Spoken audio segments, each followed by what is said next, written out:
Welcome to the Smark Foundation podcast. I'm Aaron. This is Adam, Oh, hi, Marks. and we are here to cover the best in AEW from the past week. Um, you know, not AEW centric, but WrestleMania 43 is going to be Saudi Arabia. Yeah. I mean, yet another reason why I'm glad we left that shit behind. Yeah. Yeah. It's uh, uh, like when I saw that, the writing was on the wall, right? It's like, okay, you can see it's the press conference is so funny too. You see everybody is just miserable. Stephanie Becerra doesn't want to be there. Seth Rollins doesn't want to be there. Bianca Belair is putting up a brave front, but she obviously doesn't want to be there. Like it's very clear that they all know the writing is on the wall that these guys TKO bought WWE because it's something they can make a quick several $1 million off of in bonuses when they later flip it around and sell it to the government of Saudi Arabia. And I say that because shortly after that press conference, there was word and photo evidence that apparently WWE's headquarters in Riyadh is almost done. Oh, I saw video or photograph. I mean, it could have been fake, I guess, but like it was from I think it was from an official source of the guy who's in charge of their what are they calling it? It's like Africa and South Asia division or something like that. Like hmm. something I got that wrong. I'm almost certain, but it's like they like they're starting to expand efforts a little bit more broadly in Northern Africa, the Middle East, and in South Asia. And it's like that's fine, they can do that, but it's like with if they're building a headquarters in Saudi Arabia, forget it. It's done. Once this deal is done, this 10-year deal, this original deal is done in 2028 because it was a 10-year deal that they signed in 2018. Once they've done that and they've got all of their events out of the way, Saudi Arabia, the government of Saudi Arabia, is going to own WWE. I have every faith in that outcome.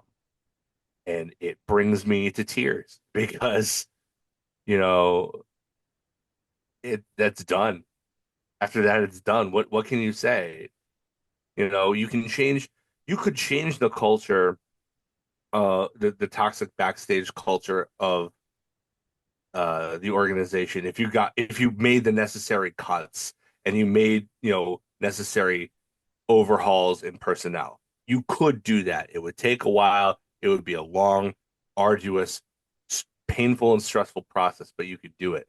Once you sell to Saudi Arabia, the government of Saudi Arabia, that only in the last few years let women drive, that locks up LGBTQ protesters, just minors as well. You know, the ones that go and send assassins to other country to their embassies in other countries to dismember journalists that are even slightly critical of their regime. It's just yeah, like once that place owns it, they're all screwed. All those people Yeah. are owned by a foreign government come that time. But but that opens up the AEW, the highway for them to become to take advantage of the situation, which is why we brought it up, is because tangentially it will anything that WWE does will have an impact on the industry in a whole as a whole, and therefore AEW. See, Uh, I think the problem is with Saudi Arabia owning it is that they're not going to run it because that's not what they do. no, And they're going to leave the people who run it in charge. So it's not going to change anything. It's just going to be the worst of both worlds. yep, but Yeah. they can't say that they're not owned by a foreign government anymore. Yeah. That's the thing. Like I think a lot of fans are on their way out. If that happens, a lot of fans will be on the way out because as crazy as this freaking country is right now, I really don't think that WWE's fan base, as intensely patriotic as a lot of them tend to be, is going to want their big slice of Americana being going to a foreign country. And to a certain bit of that demographic, I'm sure they don't want it to go to people who look like that, um, or have that religion or what. Hmm. So I can't see this as being a good thing for the company in terms of public relations. I see it as the people who own TKO, who run TKO, they want to make a quick sale. That's why they're, you know, they've criticized Vince McMahon of all people for leaving money on the table because he wanted families to be able to attend his shows. Yeah. They're going to make as much money as they can and then sell it for top dollar, since Saudi Arabia essentially real, for all intents and purposes has a limitless bank account, Yeah. bought reserves of money that they will pay. Yeah. Um, Like you could literally name your price with them. They're not going to balk. no, They'll just be like, we want that. How yeah, much? yeah. Those people are, they know the power of their wealth. They're not the wealthy kind of people who got there by nickel and diming their way that way and cheating everybody necessarily.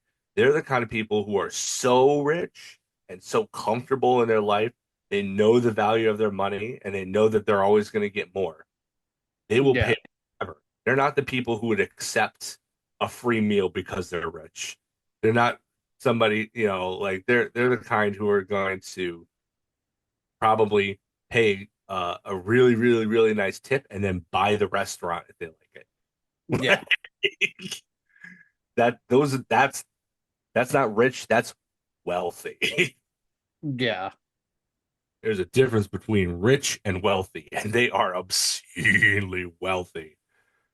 Um, yeah, I see, especially with WrestleMania being in Riyadh, not next year, but the year after. I think that's a really good opportunity for AEW to step in stateside and counter program. Honestly, Yeah. do a big show during the day, because let's be real here, that time difference is going to make a big difference. That Yeah. time is not going to be something that they can really mess too much with.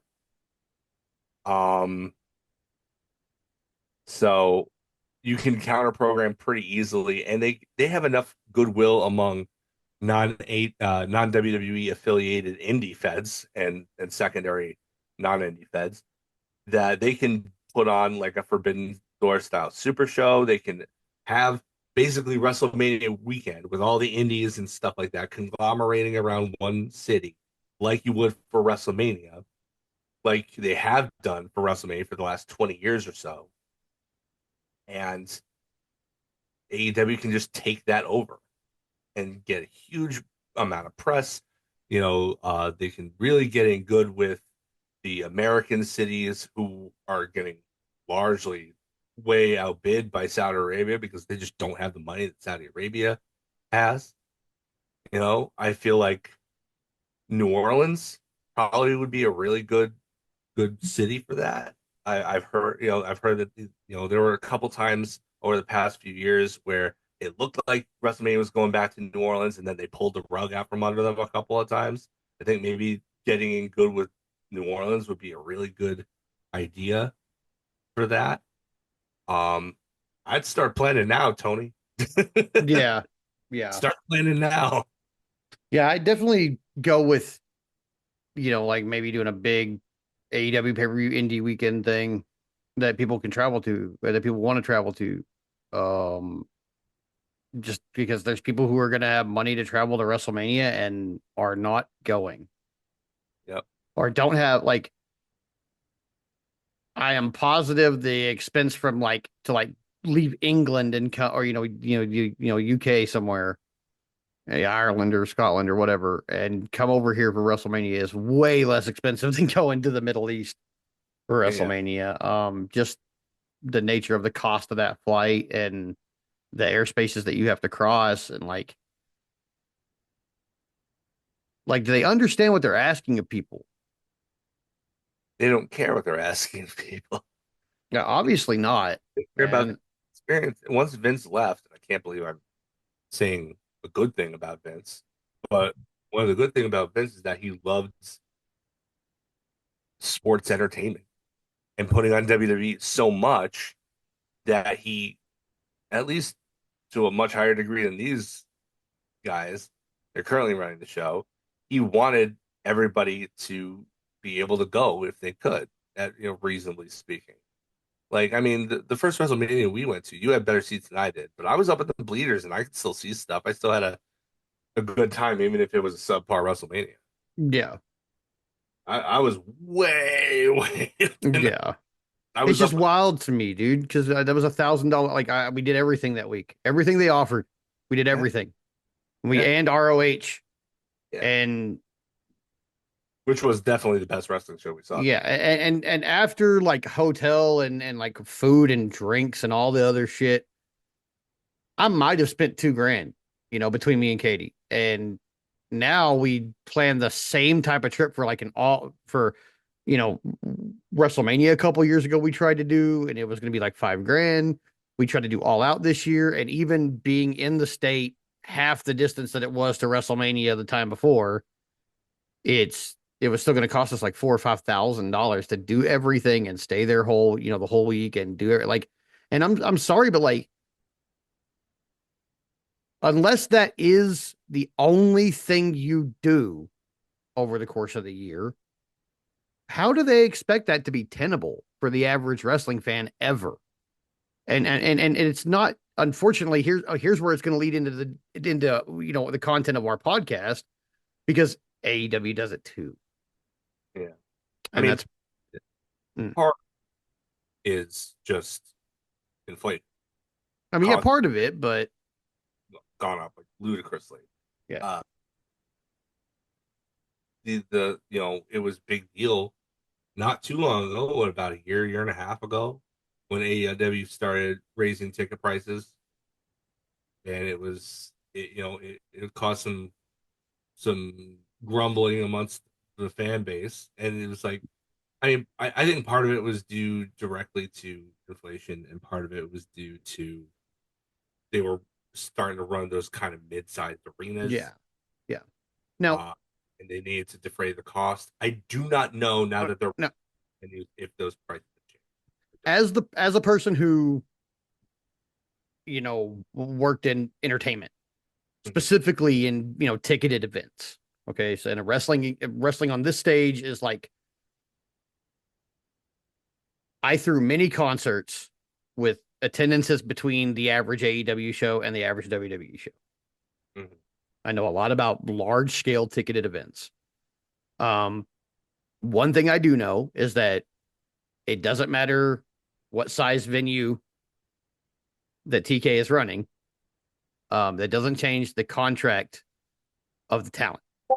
So if he's going to run a smaller venue in order to make money and or break even, and we all here want AEW to make money, they have to raise ticket prices in smaller venues. That has to happen. You're not going to like when they were running 10,000 seat arenas every week and it was only a quarter full, you could get a $20 AEW ticket and maybe sit in the first deck. Now that we're running 5,000 seat arenas, or in the case of like this last few weeks at the 2,300, that's like what, like 1,500 people or 2,000 people? Like, I can Yeah, only imagine that those tickets were a couple $100 a piece for each show, because you're still paying people like MJF and Hangman, like at least a few $100,000 a year, and they're appearing at this 1,500 person arena, which is completely disparate in the world of wrestling. Like the money that they're getting and the amount of people that they're wrestling in front of, it's a high disparity, and it's yeah. really weird for wrestling because that's usually not how it goes. The guy's making 100, 150, 200, 300, 400, 500, $1 million a fucking year in some cases, off merch and the contract are not wrestling in front of 1,500 people on TV. They're wrestling in front of 10,000 people on TV. They're in NXT or wrestling in front of 1,500 people until they go to any other arena and then they wrestle in front of 10,000. Right. Like it's so I understand, but back to where I was going, I understand why ticket prices go up, and I never bellyached about the average show ticket prices, but that's also because I live in Amarillo, a really rich place for wrestling history, and guess who's never been here? AEW. Fucking AEW's never been here. We have a fucking 4,000 seat arena called the First United Bank Arena over here. It belongs to West Texas A&M, but fucking Tony he has run a bunch of college arenas before. Yeah. It would be a perfect arena for AEW. I'd love to put him in there, but I have emailed them over and over again like this is Terry Funk's house. Yeah. Bring the Von Erichs and Dustin, and you'll fucking do huge numbers and not even a response. Now, they don't fucking know me from Adam, so they have no idea who I am or what I do, and that's okay. But there's definitely people who have worked there before or who currently work there who know who I am. It's like, do I need to invoke them to get this to get them to listen to me? But like, so I understand anyway the price in the smaller arenas. I get that. Honestly, you would need to do is let Eddie Kingston know that that exists, and he'll get Tony's ear. Nobody's True. a fan of Terry Funk on that roster than Eddie Kingston. I'm gonna have to start like I'm gonna have to go back on Twitter to get a hold of Eddie though, huh? Or Uh, huh? I think he mostly posts on Instagram these days. Maybe I'll have to get my Instagram back up. But anyway, so I get the prices going up because smaller arenas. You have to make up that disparity somewhere. And other than like the Warner Brothers deal and the advertising dollars that they're probably getting and merch sales and stuff like that, they still have to make up that money, you know. So the prices are going to go up. What I don't understand is those prices remaining like super high or going even higher when you got that same show in front of 25,000 people or 30,000 people or 90,000 people. Like when they did the last Wembley show, it was possible that we could have gotten to England, but combine that with the price of a ticket to the Wembley show, it wasn't doable. How bad is it when it's not the flight that fucks it up, but the ticket price? And still not belly aching about tickets. Whoever's doing the budget sheets in there knows what they need to be for them to make money, and they said it appropriately. So I have faith in that for AEW more than WWE, where I know for a fact they are jacking up prices because they don't give a fuck if I can go to that show or not. I mean, I still think that Because there's somebody will. It will become once it gets to a certain level of expense, it will become a status thing. yeah, Oh, we got tickets to WWE. It'll be more important. Like somebody will be like, we have tickets to WWE, and eventually, if the price is high enough, that'll be like more important than Taylor Swift tickets or Beyonce tickets or something like that. In the general speaking of things. And it'll be a status thing because of the pure cost of it. absolutely. Yeah, I mean, I think that's what they're aiming for. It's, Well, once it gets to that point, I mean, fuck Saudi Arabia, we can have them yeah, and fucking have them. yeah, Because like I'm already really close to like losing hope that they'll ever be able to go back and me be able to watch and enjoy two American wrestling companies. yeah, Um, but because there's a lot of people on that roster that I fucking want to watch wrestle. I yeah. want to watch Asuka. I want to watch Penta. I want to watch Ray Phoenix. I mean, a lot of these names might be ex AEW people like Jade, but like there's also other WWE people. There's CM Punk who will probably never see the light of day in AEW again. But hey, fucking stranger shit has happened. And I think that Tony Khan probably holds less of a grudge than Vince McMahon. So I would say there's probably a better chance of CM Punk showing up back in AEW if WWE gets sold to Saudi Arabia than there was of like Ultimate Warrior ever coming back after he said, well, you know what? I'm not going to repeat what he said, but we all saw what he said on that college campus about what makes the world go around and what doesn't. Yep. So, like if that asshole can Yeah. get back into WWE. I think that eventually Tony Khan and CM Punk could shake hands, and maybe the Bucks and CM Punk could shake hands. I know Kenny Right. would. Kenny's already said he would. It's like I don't understand. I really wanted to work with him more, and Yeah. shit Kenny, had to happen. he didn't want to be a part of that. He was part of it because he was an EVP and he felt obligated, probably. I And think Kenny's sole involvement in that whole thing was getting Larry out of the room. yeah, I wholeheartedly believe that. That's the That's only thing I believe 100% about the whole situation. I don't know who started it. I don't know who hit who. I don't know what happened. I don't know if a chair was thrown. I don't know if somebody actually got bit. I don't know any of that. I do know that the only thing that both sides have said, both sides, that they agree on. Punk and the Bucks, is that Kenny got Larry and got him the fuck out of the room. Yep. So that's the only thing I believe because it's the only thing everybody has agreed upon. They can't Yeah. agree about shit else.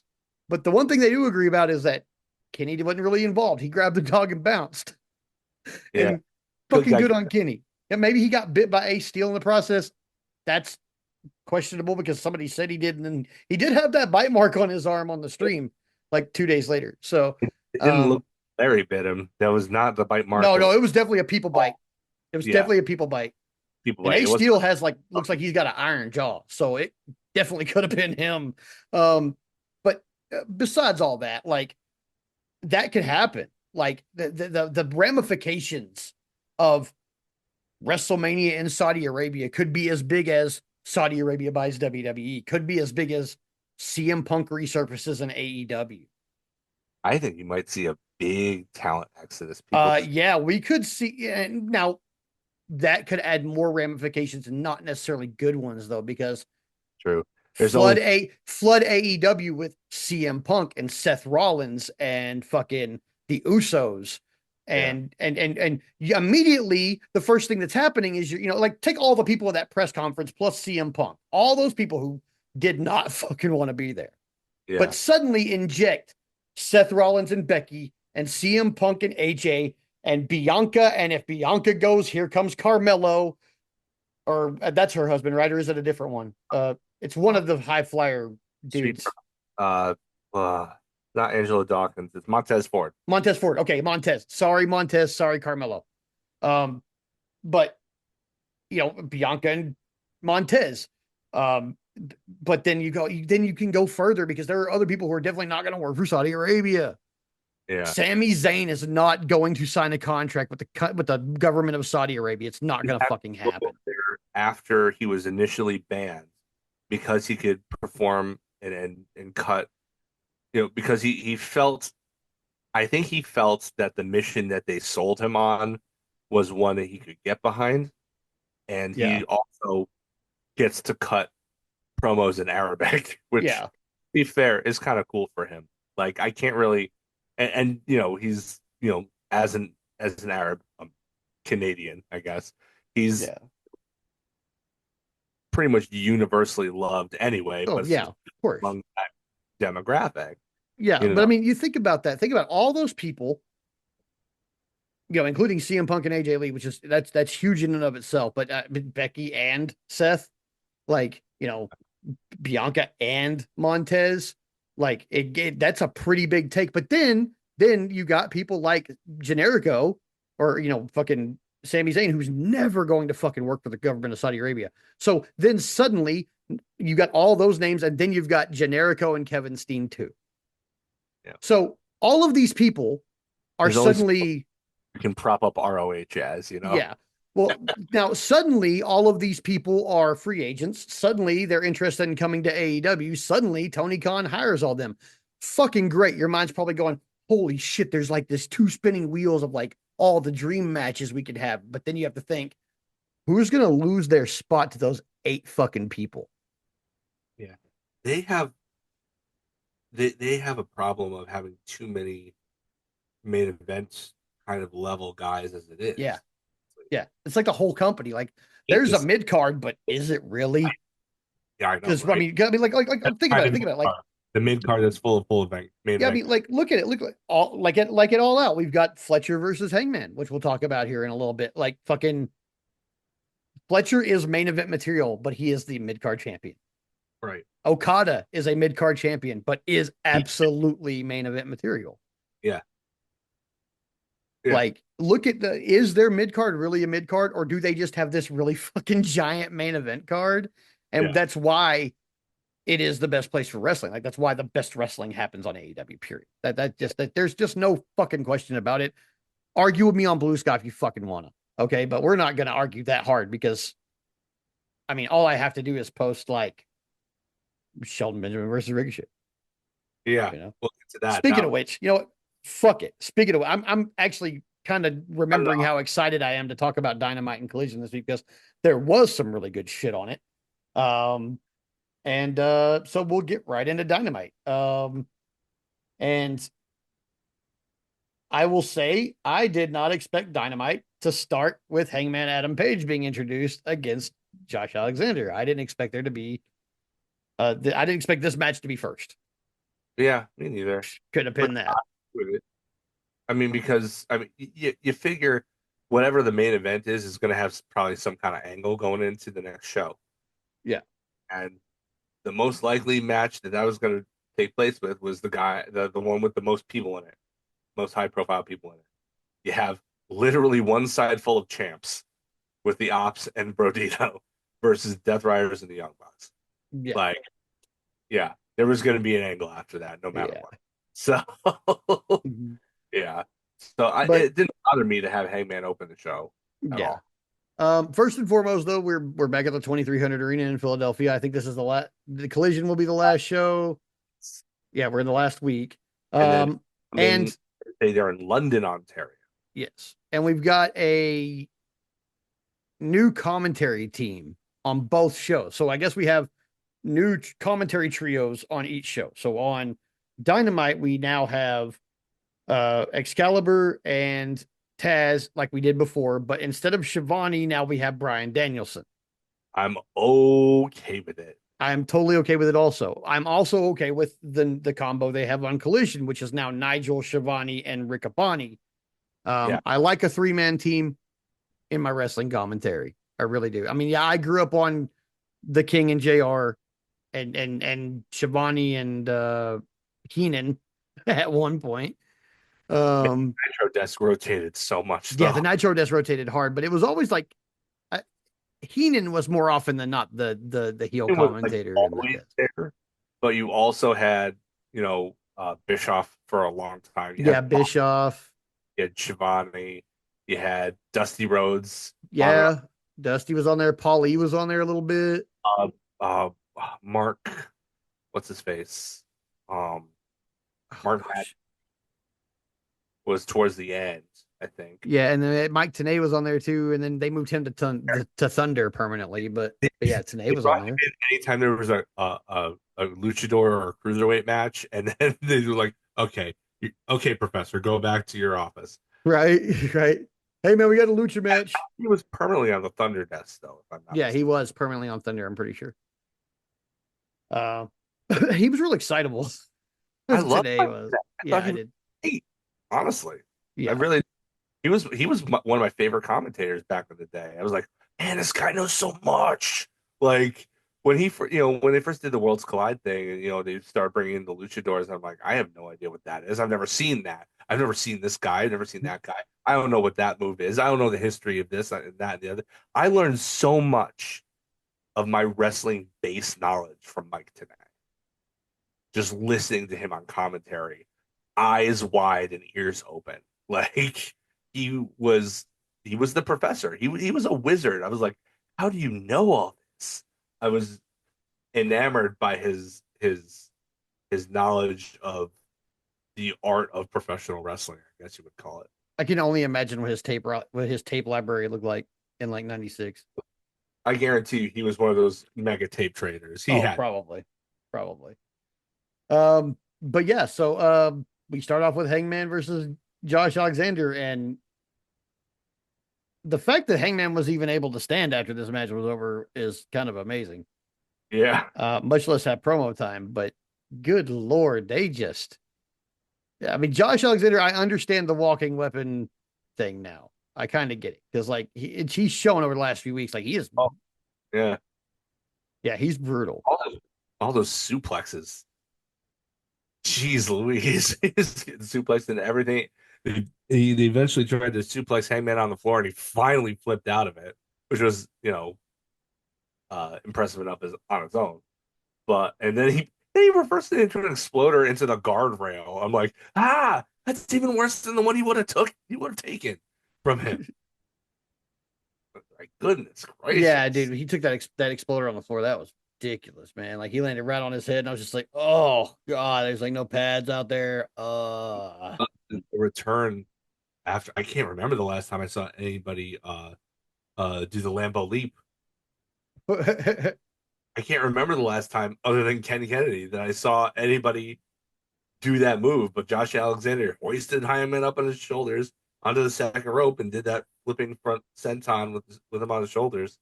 Like that always looks great. I honestly don't know why somebody hasn't taken that from as a finish by now because it always looks great. Yeah, yeah, Maybe I think it's fantastic.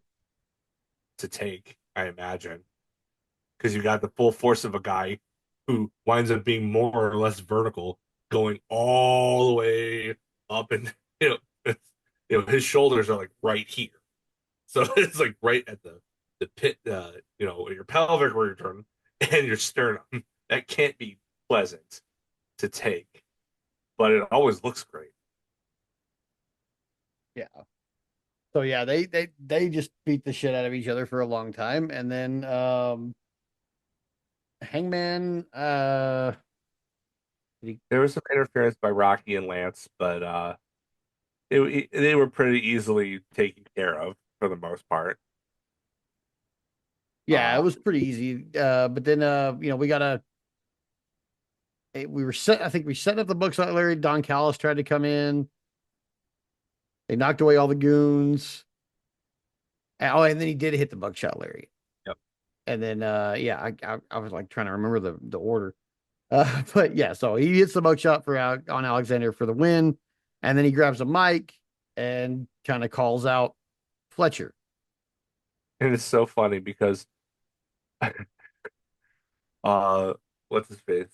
Rocky Romero and Lance Archer had left with Josh Alexander and Don Callis, and then Don Callis comes back out to bring out Kyle Fletcher when he could have just stayed there. He could have just stayed there, but no, he had to go all the way back to get him. Kyle Fletcher in a suit that's not pink, uh, unfortunately. Uh, but yeah, this was. I mean, I thought this. I mean, they definitely held their own. Fletcher on the mic has gotten so good. Oh Um, yeah, yeah. really good at getting heat and getting his points across. Um, basics of this was that Hangman drew the comparison between himself and Fletcher and himself and who he was 6 years ago when he first tried to vie for the AEW World Title facing Chris Jericho and losing. He wasn't ready then. And he says, Kyle, I see it in you, but you're not ready now either. And Fletcher's like, I'm 26 and I'm already better than you. So, and then in what's becoming a trend now, and I like this aspect of Hangman's character, he basically baits Fletcher into saying that there's not going to be any Don Callis family interference in their match at all out. Now, I would get that in writing, Yeah, I urgent, would too, because there will be if they don't. but yeah, I think that it's a good it's a good character trait for Hangman to continue to have to be a baby face who's been through it all and has seen it all and is kind of genre aware, Yeah. to a degree. Is like, okay, I know you're a jerk and I know you've got all this backup. I'm at least gonna shoot my shot and try to make them all stay in the back. If I can get you to do it on your own, great. That's fantastic. So yeah, I mean he did it with MJF pretty I mean MJF got him back, but he's still at least momentarily successfully outduped MJF. And it looks like that aspect of his character as an actually intelligent baby face is going to stick around. And I, for one, am for it. Next we have an MJF promo where Oh, he basically, huh? he didn't have socks. Oh yeah, no socks. No socks. And Hey, they did no socks at him. And then Hangman took those chants and referred to it like a good baby face will do.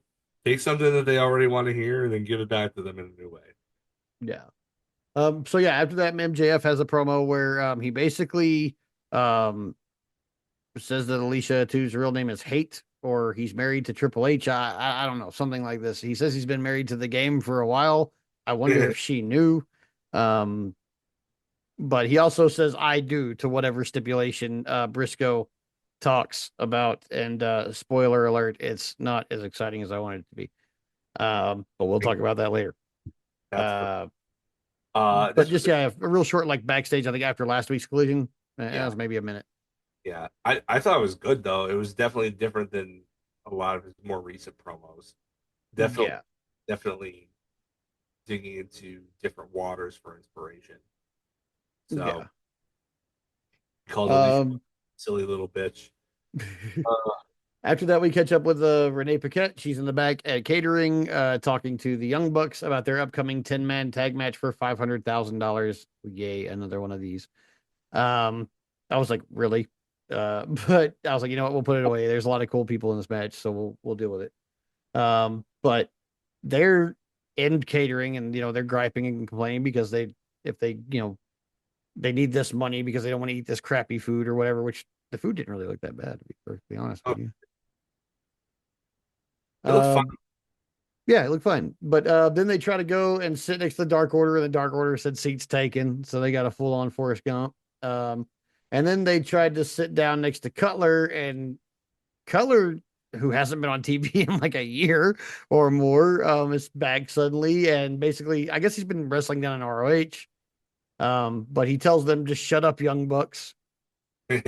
Uh, And then Moxley comes in and says that if they win this 10-man tag match, that each of them get 250K, they get to Yeah, split the pot, and the Death Riders get nothing. Which I definitely. wonder, did he tell Yuta and everybody that was happening? I don't think they care. Maybe I not. think they would rather not get the money and not face the wrath of John Moxley. Maybe. After that, we have a tag team match that I was also surprised went on this early. We have Rio and Alex Windsor versus Mercedes Monet and Emi Sakura. Um, I guess this was about as crazy as it could get for somebody with, you know, like Riho is so good at being this itty bitty thing that you don't think can hurt anything and looking like she's hurting. Yeah, yeah. Joshi, baby. Maybe it's the Joshi thing, but Emi Sakura, brilliant and So glad. freaking like disgustingly freaking violent always. I would put her in a match with men if she was on my roster, but maybe that's just me. But yeah, that I thought the match was really good. Um, we Yeah, had it a was sharpshooter, one of our favorite. in the ropes. Yeah, Oops. sharpshooter in the ropes. Another visible but non legal tap from Yeah, Mercedes to the sharpshooter, while Riho gets a half crab in single leg yeah, yeah. Single over. leg Boston Crab for the win. Yeah, Yep. but yeah. I guess this is kind of just leading more. I think are we building towards Windsor tapping out Mercedes Monet? Like, Oh, I think Riho is there basically to extend the title reign and heat up Windsor again, so that once the Ultimo Dragon thing is done, and once the record is broken, I think that's where they're going. I think they're at least going to try and break the record because they don't really have any control over indie promotions giving some booking anybody or giving them their belt. yeah, The I think that it would be to indie promotions advantage to give Mercedes Monet their belt so that they get that belt on TV and get people, even if it's a few people, every week Oh, I wonder what promotion that is. That's more people than you had interested in you beforehand. Yeah. The little indie promotions that can get all of the advertising that they can get. And if that means booking Mercedes Monet, paying her whatever she wants, and having her carry their belts, hey, if it gets on TV she carries each and every one of those belts with her every single week on TV. She is on at least once a week, sometimes 3 times a week with every single one of those belts. If I was an indie promotion with a women's title, I would and enough money to actually hire her, I would I would absolutely book Mercedes Monet to go over my women's champion for Yeah. advertising purposes alone. But once that's done, AEW doesn't have any control over that though. So I think that they'll at least break the record, Jade's record with the belts. Yeah. Um, I don't know. Uh, I don't know. I don't know about Ultimo Dragon's record break. I think it will be, but I don't know which one is going to come first. Yeah. I'm not sure. After that, we have the first GOA and Ricochet backstage promo where Toa Leona doesn't scream. Yeah. Hey, Um, we were but looking it also kind of right their format, right? They kind of did that. yeah, yeah, a little bit. Yeah. So hey, maybe somebody is listening. Well, ding on the counter. Okay. So but what this did was foreshadow to me that there was going to be interference in this match because of course, Call there it was. agreement, but they're not gentlemen. No, not at all. They dress like I did after halfway through my friend Ben's wedding reception when the shirt came off, but the vest stayed on. You can talk to George about that because he was the one who started that. Next time we have George on the show, I'll ask him to tell that story. But yeah, so It's they fun. they offer up a gentleman's agreement for no none of the other people to be present at ringside from her syndicate or from Ricochet and GOA, and it just be one on one with Shelton and Ricochet, which that means that somebody from GOA is going to interfere. Like I knew that was going to happen. Yeah, I mean, come on. And it was kind of like really, like come on, like sometimes you dig into the old trope thing, but I mean, come on, I would have believed it if it was a match with Okada for the unified title. They have not gone back on the Continental rules, not not once. yet. Not once. But When Okada has cheated to win. Dylan is going to draw major heat. It's going to draw nuclear heat when it happens because of the equity that's been placed into them. But yeah, Yeah, this, I mean, it was pretty transparent. It made MVP look kind of like a sucker, really, yeah, honestly. yeah, a little bit. Um, did we have a video package with Renee Paquette going over FTR versus Christian and Copeland, and I mean, it's kind of basic, It was you know. very sports, Yeah, very sport, like very ESPN.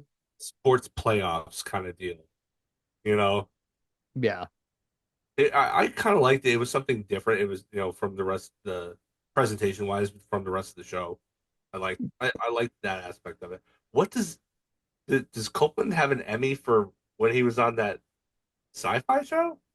Is that the Emmy they he were got talking? nominated for one, for either that or his appearance on Flash.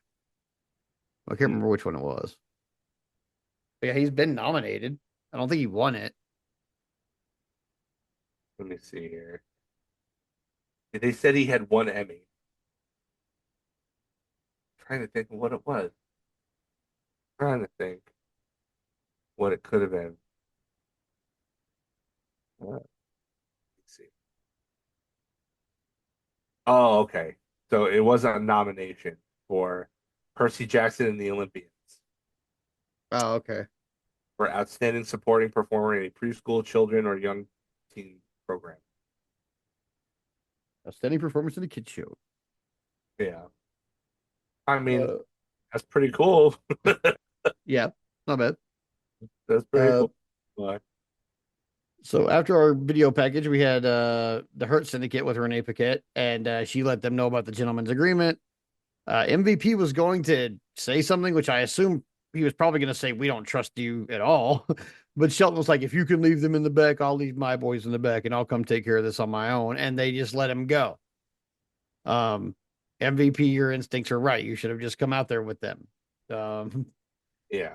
but then after that, we had this aforementioned match of Shelton Benjamin versus Ricochet, and up until the end, I thought it was really good. No, I thought it was fantastic, I honestly. would give this one match of the night, to be perfectly honest with you, just because I thought it was They were really both good.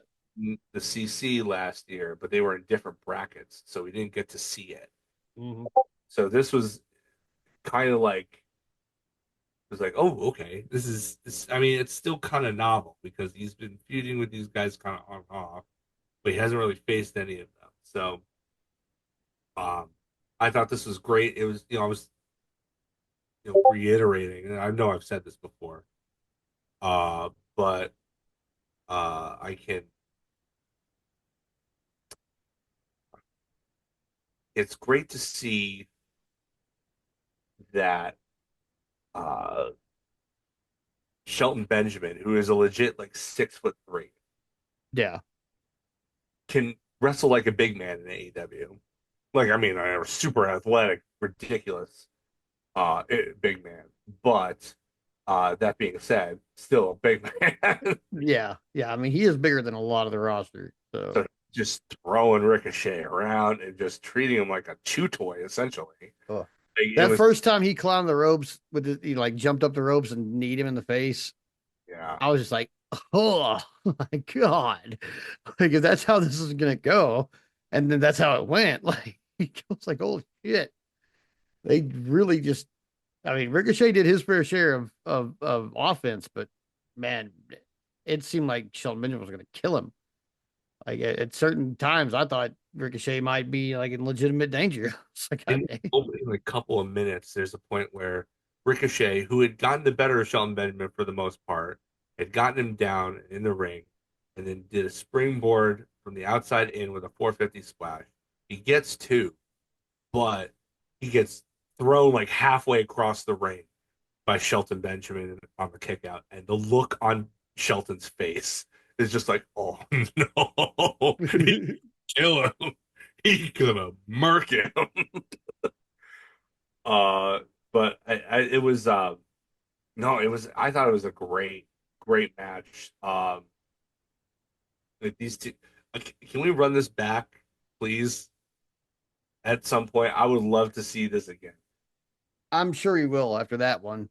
Yeah, Um, it may not be soon, but I mean, they'll at least cross paths at All Out because the two groups are gonna fight in a trios match at All Out.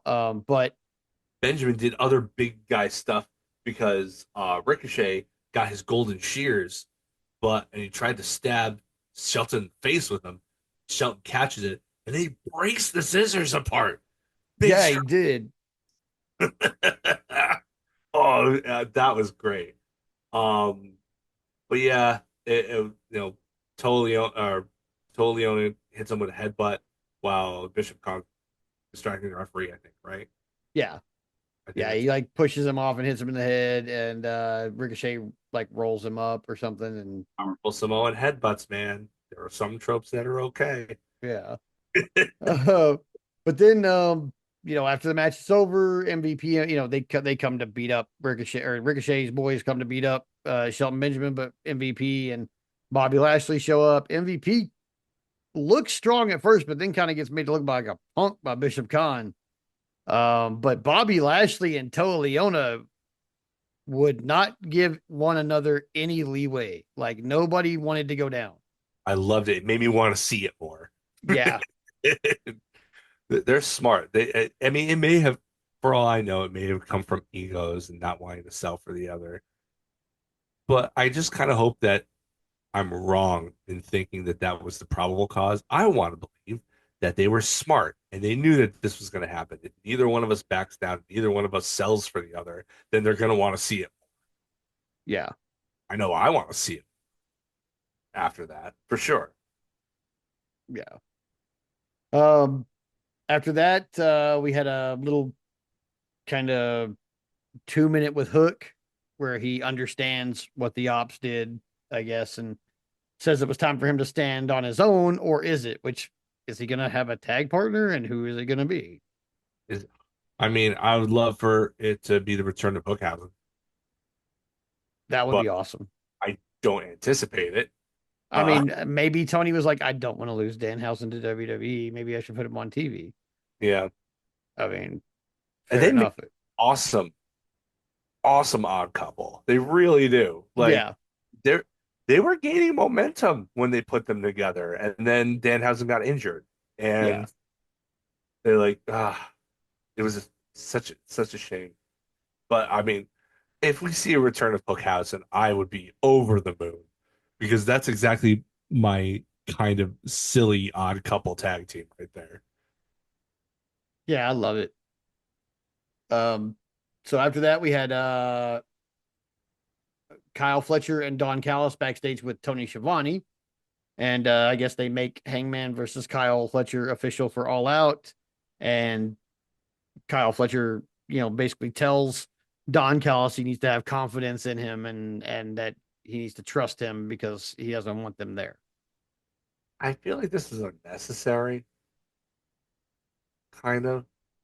Like, I mean, I get wanting to have it on camera, him wanting to, abide by what he agreed to. At the same time, like, you could have just said, yeah, that we accept your terms, which they already did. So, Yeah, I mean, it's not like Don Callis wasn't there when they had their in-ring segment earlier. right. Like he doesn't know. It was really new, so I don't really know why they even bothered with it. Yeah, But I mean, it wasn't offensive, yeah. unnecessary. After that, we had a Philly street fight, which I kind of didn't know this was happening. This was Um, I loved this match. oh, it was awesome. So we had Tony Storm versus Sky Blue in a Philly street fight. Tony Storm coming out, chugging a beer and smashing it against her head with a Sandman Yeah, freaking kendo she stick too. saw online she had met him earlier in the day and essentially like got him to sign the Singapore cane so that she could use it later on that night. Like it was freaking rad, dude. Like, yeah, the Sandman is who the Sandman is, but like this is as close as you get like to it, and it was awesome. And you put the women of AEW in a hardcore setting, you know you're gonna have a really good time. Yeah. Including Tony Storm getting stapled in her butt, Sky Blue getting stapled somewhere much more sensitive. Tony got it everywhere. Yeah. Tony got it first. She got it in her butt off the hip attack through the ropes, and then Sky Blue set her up in the corner in the Shattered Dreams position, and then hit Milk Lemonade. So, like, Oh. it was she got it pretty much everywhere. Well, yeah, I mean Sky Blue got it back though. I would say especially with I So, am dude, I love the women of this division. They're such uh they want this so bad. You can tell they love wrestling and they want, this spotlight so bad. And it warms my heart. yeah. Um then I mean we have a mousetrap covered table that totally I am the tables. Yeah. Oh It's my god. table like the whole way. Oh dude. And I think one of them like actually got her. Like she was like trying to get off the table, and that one snap, she's like, "Oh shit!" If you think about it, it was probably better that it didn't break Oh god. because if it had broken, all of those it would have the table would have inverted and all of those mouse traps would have slid onto Tony Storm and she would have gotten every single one of them. That would have been awesome, actually. Would have been great, but it would also have like hurt like a son of a bitch. Yeah, probably. So she Um, better off not actually going through the table if you think about it. Yeah. Um, Sky Blue hit her at one point with a sign from the fans that was disguised as a sign, but actually had a road sign in it. Yeah, I don't think that was necessary, but it was kind of cool. It was cool. Um, but then, I mean, of course, Storm, hits her with the hip attack. Storm zeros her like into a pile of something. And then, It was on a chair. oh, on a chair. Yeah. And then, that's pretty much the end of the match. But before Oh, she has any time, fly swatter, which I didn't even know was a thing. oh, yeah, the electric fly swatter. Yeah, we have giant flies here in Texas. We totally have those. Yeah, I've Um, never fly swatter ever. Like I've never been hit with it. I don't know how much it actually hurts, but I'm not going to try either. I So. definitely sold it like I know it hurt. zaps like a motherfucker and kills a fly immediately when you hit one. So, but I ain't trying to get hit with it at all. Uh, so I mean, I'm just going to say that probably hurts like a motherfucker, and Sky Blue got spanked with it. Um, but yeah, then we had the Storm Zero. Tony Storm gets the win. But then she starts getting attacked by the triangle. The rest of them spooky bitches. Damn spooky bitches. And then Chris Statlander comes out, and Jamie Hayter comes out, and everybody's kind of fighting it out. And then Hayter goes to, I think, clothesline Tekla and takes off Statlander's head, basically. Holy, just boom. Yeah, just crushes her. It's hard. Yeah. After that, we have a nice backstage segment where Harley's being Harley with Willow. Yeah. But Willow is you know, she of course loves Harley, but she's telling her, you need to watch your back because we all know that she's friends with the Death Rider, basically.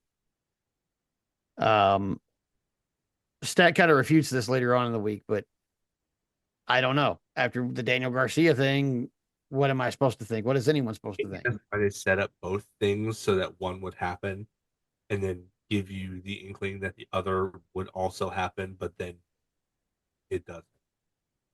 I'm hoping that's the case. But I don't know yet. And I kind of wish they would go ahead and pull the trigger. I mean, they pulled the trigger on Danny Garcia pretty quick, man. Yeah.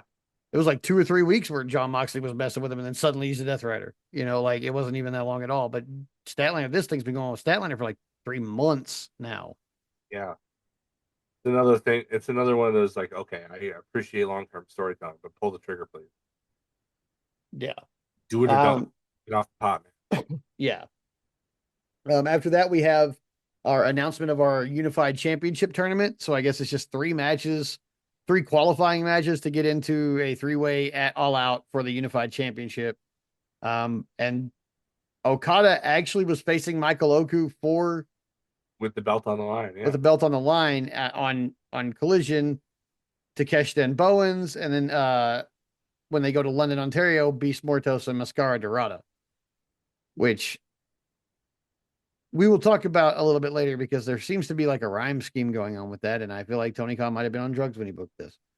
Um, After that, we get our main event. We get our 10-man tag for $500,000 between the Death Riders. That's Moxley, Castagnoli, and Yuta, and the Young Bucks against Brodito and the Ops. And they're still fucking with the Young Bucks because they came out and it was like mug shots. Was that? Teams. Did they actually get arrested? Are those actual mug shots? I don't know if those are actual mugshots, but those are definitely their real names. Yeah, his last middle name is Ron John because I'm Is really. they explained it on commentary. He's named after his father and his grandfather. One's Ron and one is John, and they put it together. Yeah, well, It's somebody was a surfer pothead hippie in that family because Longa, California. I mean, fair enough. Um, so this match Fun, fun, it fun. was a lot of fun, wasn't it? Bucks started out like just trying to get the get the pin any way possible. Like Nick Yeah, like Jack, immediately. like he was like, I want that money. Give me that money. Yeah. My money. I don't have to, I shouldn't have to win this. I should just be getting paid it. Give me my Yeah, But yeah, I mean, everything kind of broke down. I mean, they had a lot of like back and forth between the teams, and then everything kind of broke down into a giant brawl, as we knew it would. Oh yeah, for sure. And it kind of stayed that way. I mean, we were just rotating in the ring, what was happening in the ring, but it was pretty much a giant brawl the entire time. Um, Brody King still is not going to do the Macarena. It's a it's a it's It's an. going to happen though. Now I know it's going to. Now I know it wasn't just a one-time thing where Bandito made him laugh. I hope it happens in Mexico. It might. I want it to happen in Mexico. I feel like that's the best place for it. It's an American phenomenon though, dude. Yeah, Is it but also most a of them Mexican thing? are. I don't think they're Mexican. They're. I think they're more Spanish, I think you're right. I think they're actual Spain. like Spain Spanish. Yeah. Yeah, correct. Yes, from Spain. Yeah. So I don't know if this was like a phenomenon in Mexico like it was here. I mean, you would assume so. Oh, Uh, that up too. well, kind of. But Thank you, Wikipedia. Love you. Let's see. Uh, let's see. Mexico, did it chart of the weekly chart?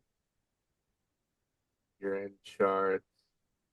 Not that big a deal in Mexico. Well, it sold 130,000 units in Mexico, which is not bad, but it's certainly not the million that France got, yeah, or even the 210,000 that Australia got. yeah.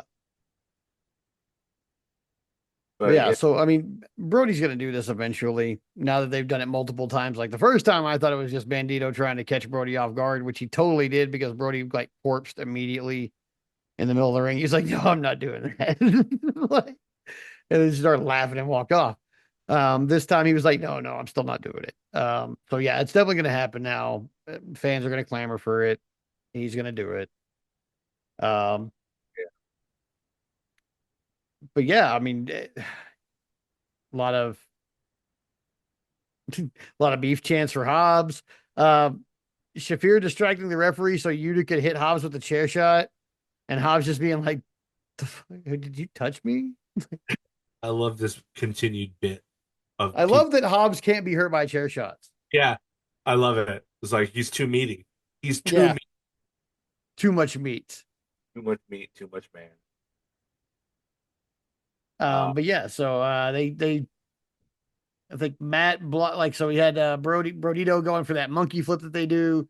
Matt blocked it and trapped Bandino in a pin while Nick kind of grabbed his feet outside, like on the ropes. And the referee didn't see it this time. So they get the win. And they immediately tried to leave with the money, but decided to turn around before they got away from the ring and like gloat to everybody about how they had the money. And then Brody King rose out of the mist behind them like some great destructive bull god and just made the money go everywhere. As he decided, yeah, so he just basically made it rain by killing the Bucks. Um, but then the bad guys kind of got the upper hand here and started beating up on on everybody till Darby Allin hits the ring, and it looks like we're gonna get the good guys standing tall against the Death Riders again until Darby Allin is hit from behind by what turns out to be Daniel Garcia. And yeah. Oh, thanks, I hate it. Danny, no. I mean, like, I'm not like, normally when I say something like that, it's kind of jokey. No, I hate it. I really hate it. It's Man, definitely I hate it. beat him, join him, I guess. Why is it always if you can't beat them, join them? It's always a good guy joining the bad guys. right? It's never the Seriously. other way. It's The never other like this bad guy couldn't beat these guys. So I just rather be your friend. You know.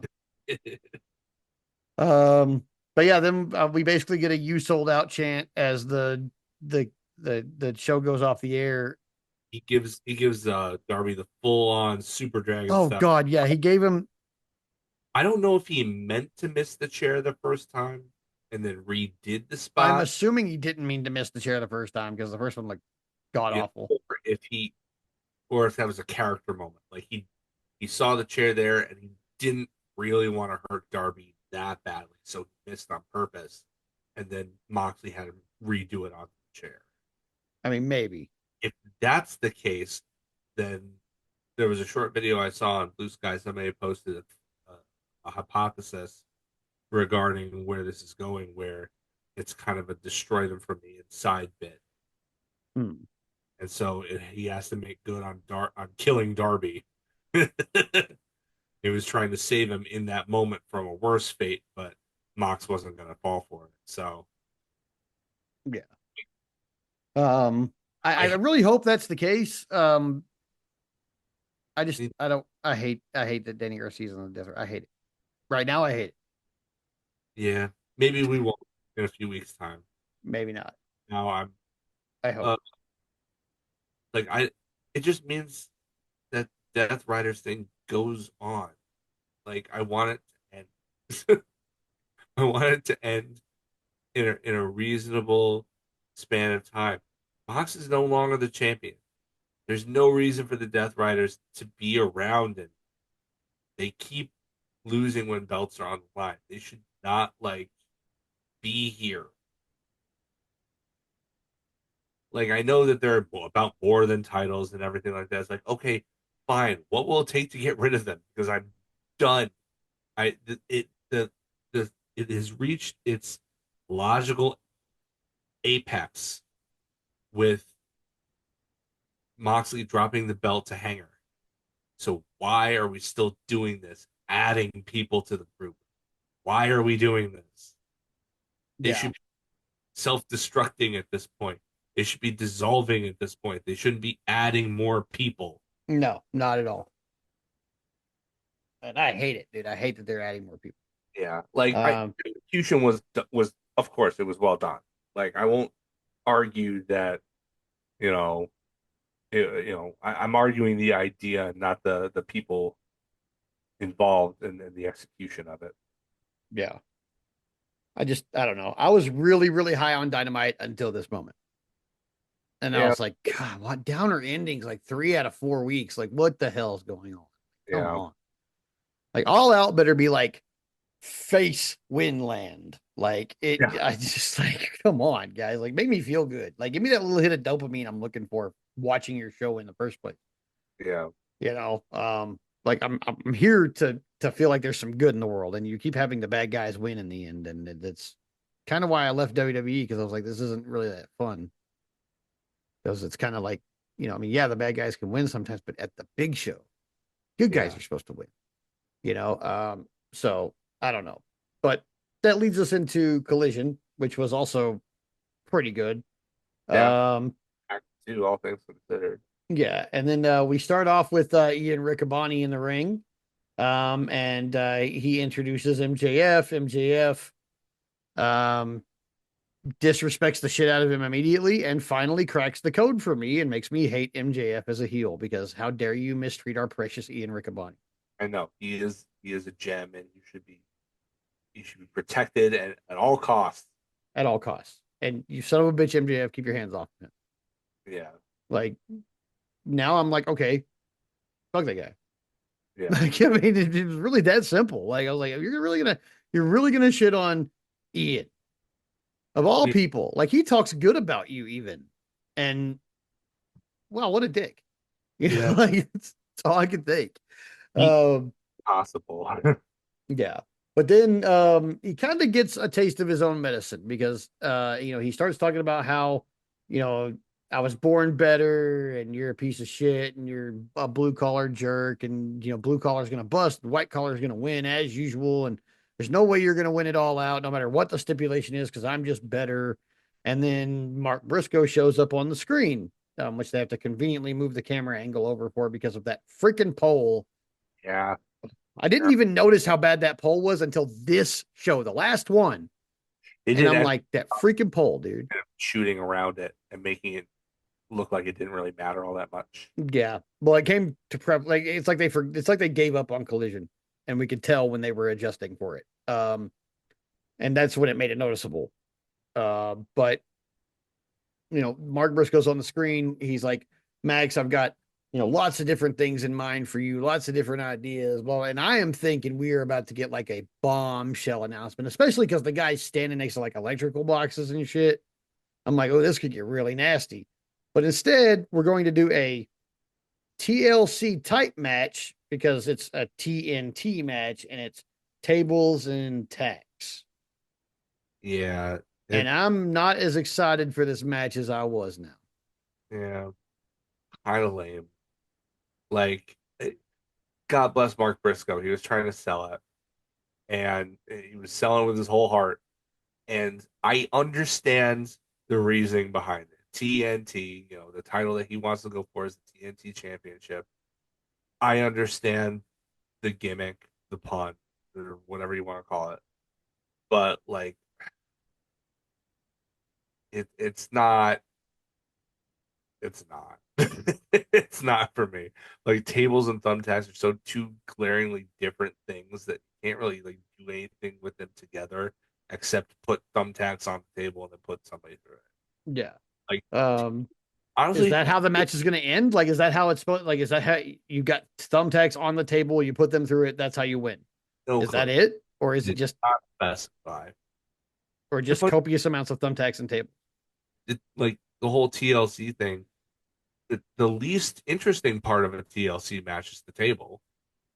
There's only so many things you can do with it. There are near infinite things you can do with ladders and chairs. We see Yeah, every single match, every single TLC match, we see somebody do something new with the ladder that we've never seen before. What yeah. more can you do with the table? It hasn't already been No fucking idea, man. I don't know. done. Unless Tables, Mark Briscoe unveils a table that is like covered across the entire top with upside down thumbtacks. I mean, we got a What? match table. Like, that's something. Just I don't know, man. I was really excited for this because I was like, this is a total sicko situation where we could get like just the nastiest match and just make everybody, all of us super sickos, super happy. I And was hoping for dog collar myself. yeah, yeah. So yeah, I'm not really excited about this to be honest with you, but I'm gonna watch it. It's probably gonna be good. The two guys in it are gonna make it good. They'll get it done. Stipulation be damned. Yeah. But then Briscoe's like, hey, I gotta give you your wedding gift. Turn around, dumbass. And MJF's like, well, what the hell? And he turns around and there's Briscoe to beat his ass. Yep. MJF has done this exact thing. Yep. So he's Just now getting his comeuppance from that, I guess. I like Um, the mirroring of it. It's got just desserts written all over it. yeah. But then he pours out a bunch of tacks. He tries to J driller MJF through the tacks, but MJF just kind of bails and grabs his title and runs off. Um, and that's pretty much it. I mean, they just kind of hold on Mark Briscoe for a little bit until we go to commercial, and then when we come back, we've got basically a little recap of how Daniel Garcia joined the Death Riders, which we just went over, so we're not gonna really go over again. Right. And then we go backstage for Lexi Nair. We're with Lexi Nair. She's got Kyle O'Reilly, Roderick Strong, and hologram. The screen flashes just a little bit to the red clone screen, and then back. It was like half a second. I'm surprised I caught it because I'm usually very inattentive to little shit like that. Yeah, But no, I it saw it this time. it's difficult though. It's disappointing because they're gonna have to draw this crap out now because the guy who's playing El Clon apparently broke his foot. Oh God. So like, what kind of luchador can't have a one-footed luchador? That defeats the point of a luchador. Yeah. And he's got to be able to move and be Yeah, in like he's got to be able to hopes and move at run. the level of fucking hologram. So like, how long? Now I'm thinking, oh, great. How long are they gonna drag this out? Like, I don't know how bad the break is. I just heard about it, but if he's out for 2 months, we could be having 2 months of hologram. Oddly enough, being in kind of a loop where he just keeps getting glitched without any real resolution. Yeah, yeah. And we haven't really seen him in the ring lately either since that last glitch. So I, it's sup- like, I suppose, given the gimmick, if it was going to happen with anybody, it's most appropriate that it happens with hologram. yeah, But like, that doesn't make it any more entertaining to watch. yeah. Um, basically in this interview though, Roddy Strong pretty much took the bulk of it, basically saying he's gonna kick Daniel Garcia and John Moxley's ass. But Kyle O'Reilly, of course, is goofy Kyle, wondering what happened with Daniel Garcia. Like, you used to be so respectful, and every time we team with you, you were such a good kid. And Yeah. I mean, but Roddy Strong is looks and as we'll see later, is definitely in the mood to kick some ass. Oh yeah. So and we'll talk about that at length. He's so angry all the time. Yeah. So very. Um, then we have our first match in the Unified Championship tournament where we've got Konosuke Takeshita versus Anthony Bowens. This Um, dude, this match was awesome. this was I think this was Anthony Bowen's best match. It might have been. It For might have sure. been. And it just proves to me that they need to put him in they need to put him in the ring with people like this Yeah. more. This Like, honestly, I was so pleasantly surprised to see Bowens get probably the majority of the offense in this match against Takeshita too. Takeshita made it look like $1 million. yeah. Like I don't think I've ever seen Bowens look this good in a singles match before. He pulled out some really cool, unique moves. He dominated the opening moments with Takeshita. Like Yeah. Takeshita really, Bowens didn't really play heel, but Takeshita definitely played face. Coming Yeah. from behind to pick up the win and stuff like that. He may still be aligned with Don Callis, but that babyface turn is coming. Yeah, we're gonna see a little bit more of it here in a second. Now, Blue Thunder Bomb, Power Drive, Knee, Rage. yeah, Raging Fire for the win. But then after that, uh, no, wait, hold on. Was this right after? No, no, it was later. It was later when they showed back up. Okay. Yeah, So yeah, that was it. Then we had a very short promo from Mascara Dorada about Beast Mortos. I didn't really catch much of this, and it was also in Spanish, and I wasn't really in translator mode, so I really didn't catch what was going on here.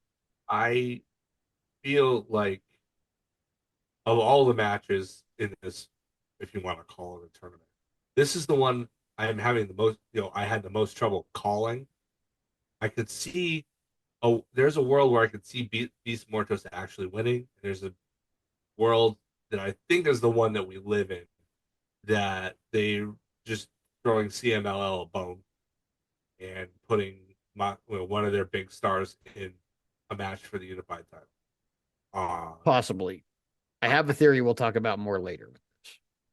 Um, I hope, honestly, I hope Mortos goes over. I would love to see him in the spotlight. Yeah.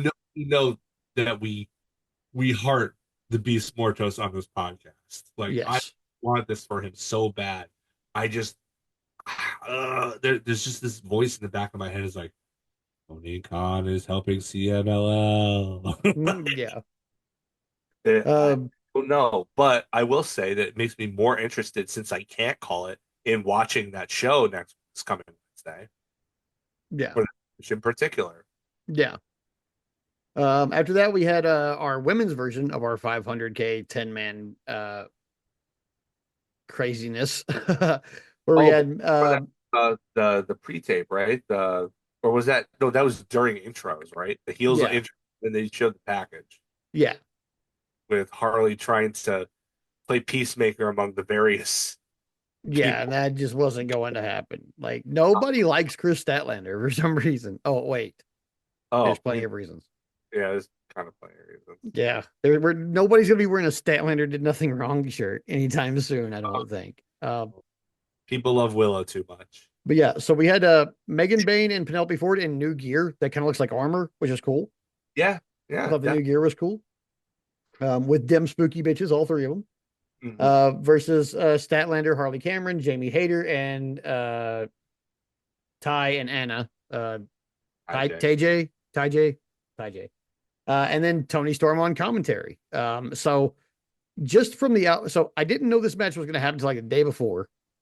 And I figured it would because Tony Khan has this like yeah balance thing going on. I think he might be an October kid. He's got this balance thing going on. Where if we have a big men's match like this, we're gonna have a big women's match like this. So It was But so it's because my wife was complaining about $500,000 to the men and the women don't get anything, and then like the next day it drops, and I'm like, well, there it is. there it is. Yeah.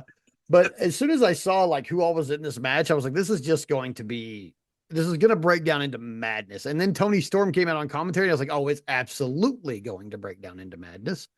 And we had, so we started off with Statlander but she couldn't really get anything going against Megan Bain. And then she tagged out and immediately jumps down and starts admonishing and bitching out Wheeler Yuta, like, why are you here? Go away. Because Yeah, you're just like following her around still. yeah, Um, but this like is, of course, making everybody else less trustful. yeah, Yeah. But then, but from there, we had a pretty good match. I mean, for the match itself, it was fun. A lot of different like tandem offense going on and stuff like that. Um, Ty J put a whooping on poor Penelope, man. Like, but also best performance I've seen from Anna Jay in like a long time. Also, so yeah. I felt like this was a good showcase, especially for Ty J, like because they had been kind of peripheral in this whole thing. It's been like all the heels in this match have been kind of in it, but the baby faces have kind of rotated a little bit. And at the end of this match, you can tell that that's true because at the end of this match, Amanada comes out and Mina Shirakawa comes out, and Willow doesn't come out, but she's been involved in this too. So like all of the baby faces have kind of revolved around them spooky bitches and Megan Bain and her high priestess. So like the heel core is there, but so it was nice to see Ty J get a little. Especially I love Ty Mello. I think yeah, you know, like she offers something different than literally anybody else in the division. yeah. Uh, her kicks are great. I She mean, looks, she's a legit judoka, as Taz likes to remind us. She's legit. yeah, she looks like when she kicks people in the face that she's literally kicking their faces off their body and that it's staying on the sole of her boot. Yeah. Like it, her strikes are great. Speaking of Um, which, I'm positive there is some of Megan Bain's base still on the bottom of Chris Statlander's boot after that one kick, man. Holy crap, dude. I was like, grit your teeth, darling. Holy shit. Like, right? No, this match was uh, I wouldn't say it's like a you know, an outstanding match, one that you're going to go back and watch, but it was really fun. It allowed everybody to have fun. Um, they they did a weird thing where at the end, like I said, Mina Shirakawa and Amanada come out, and they have props related to she had a cooler. yeah, a cooler and a spatula. Like, and those are props related to the gimmick, the tailgate match that they're having. Yeah. Uh, on the what instead of calling it 0 hour, they're calling it Yeah, I guess it's like the tailgate. Yeah. it's in line with that, which makes sense, and I appreciate that. But the problem was that they did that before they announced the match. Yeah. So, like, why the hell does she have a spatula? Yeah. Why does she have a cooler? Yeah, why is Mina Shirakawa beating people in the head with a little like Coleman?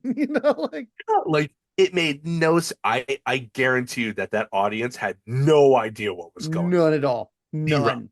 because Zero idea. that match wasn't announced until after this whole thing was ending. Yeah. Like it was the segment was winding down, and that's when they announced the tailgate. I'm like, Yeah. oh, that makes sense. Oh, but those people in attendance didn't see that. They didn't see that. I don't think that graphic went up for them. It just Probably went not. in the bottom of our I screen. know a couple of people who went to that collision, so I might ask, like, hey, did they put up this graphic to let y'all know this was happening so that this stuff made sense at any point? And Yeah, the lady that I know that went was sitting like right behind commentary, so she'll definitely yeah, Jen, you might have follow her, or she might follow you. But it's a lady named Jen who's like super sweet lady. But she got to go to the 2300 arena, like super excited about that, and sat behind commentary. So I'll just hit her up like tomorrow and be like, hey, did they do this? at any point show y'all like maybe why Amanada came out here with his pet? And Florida. Yeah. Yeah, I think, yeah, yeah, I do follow yeah, her. yeah. You and I Sweet haven't had lady. interaction, but she seems really sweet. Yeah, sweet lady. Sweet lady. Shout out Jen. I'm not sure if you're listening this week, but shout out. So then we had another Max Caster Open Challenge, which I didn't expect. Well, hold on, before we get there, the match, the triangle bat or the dim spooky bitches Bane and Ford get the win after oh yeah, Tekla ducked under Ty J or Anna J's clothesline and hit her with the spear. Which I guess that's her finisher, the like bend over backwards and then turn around for a spear.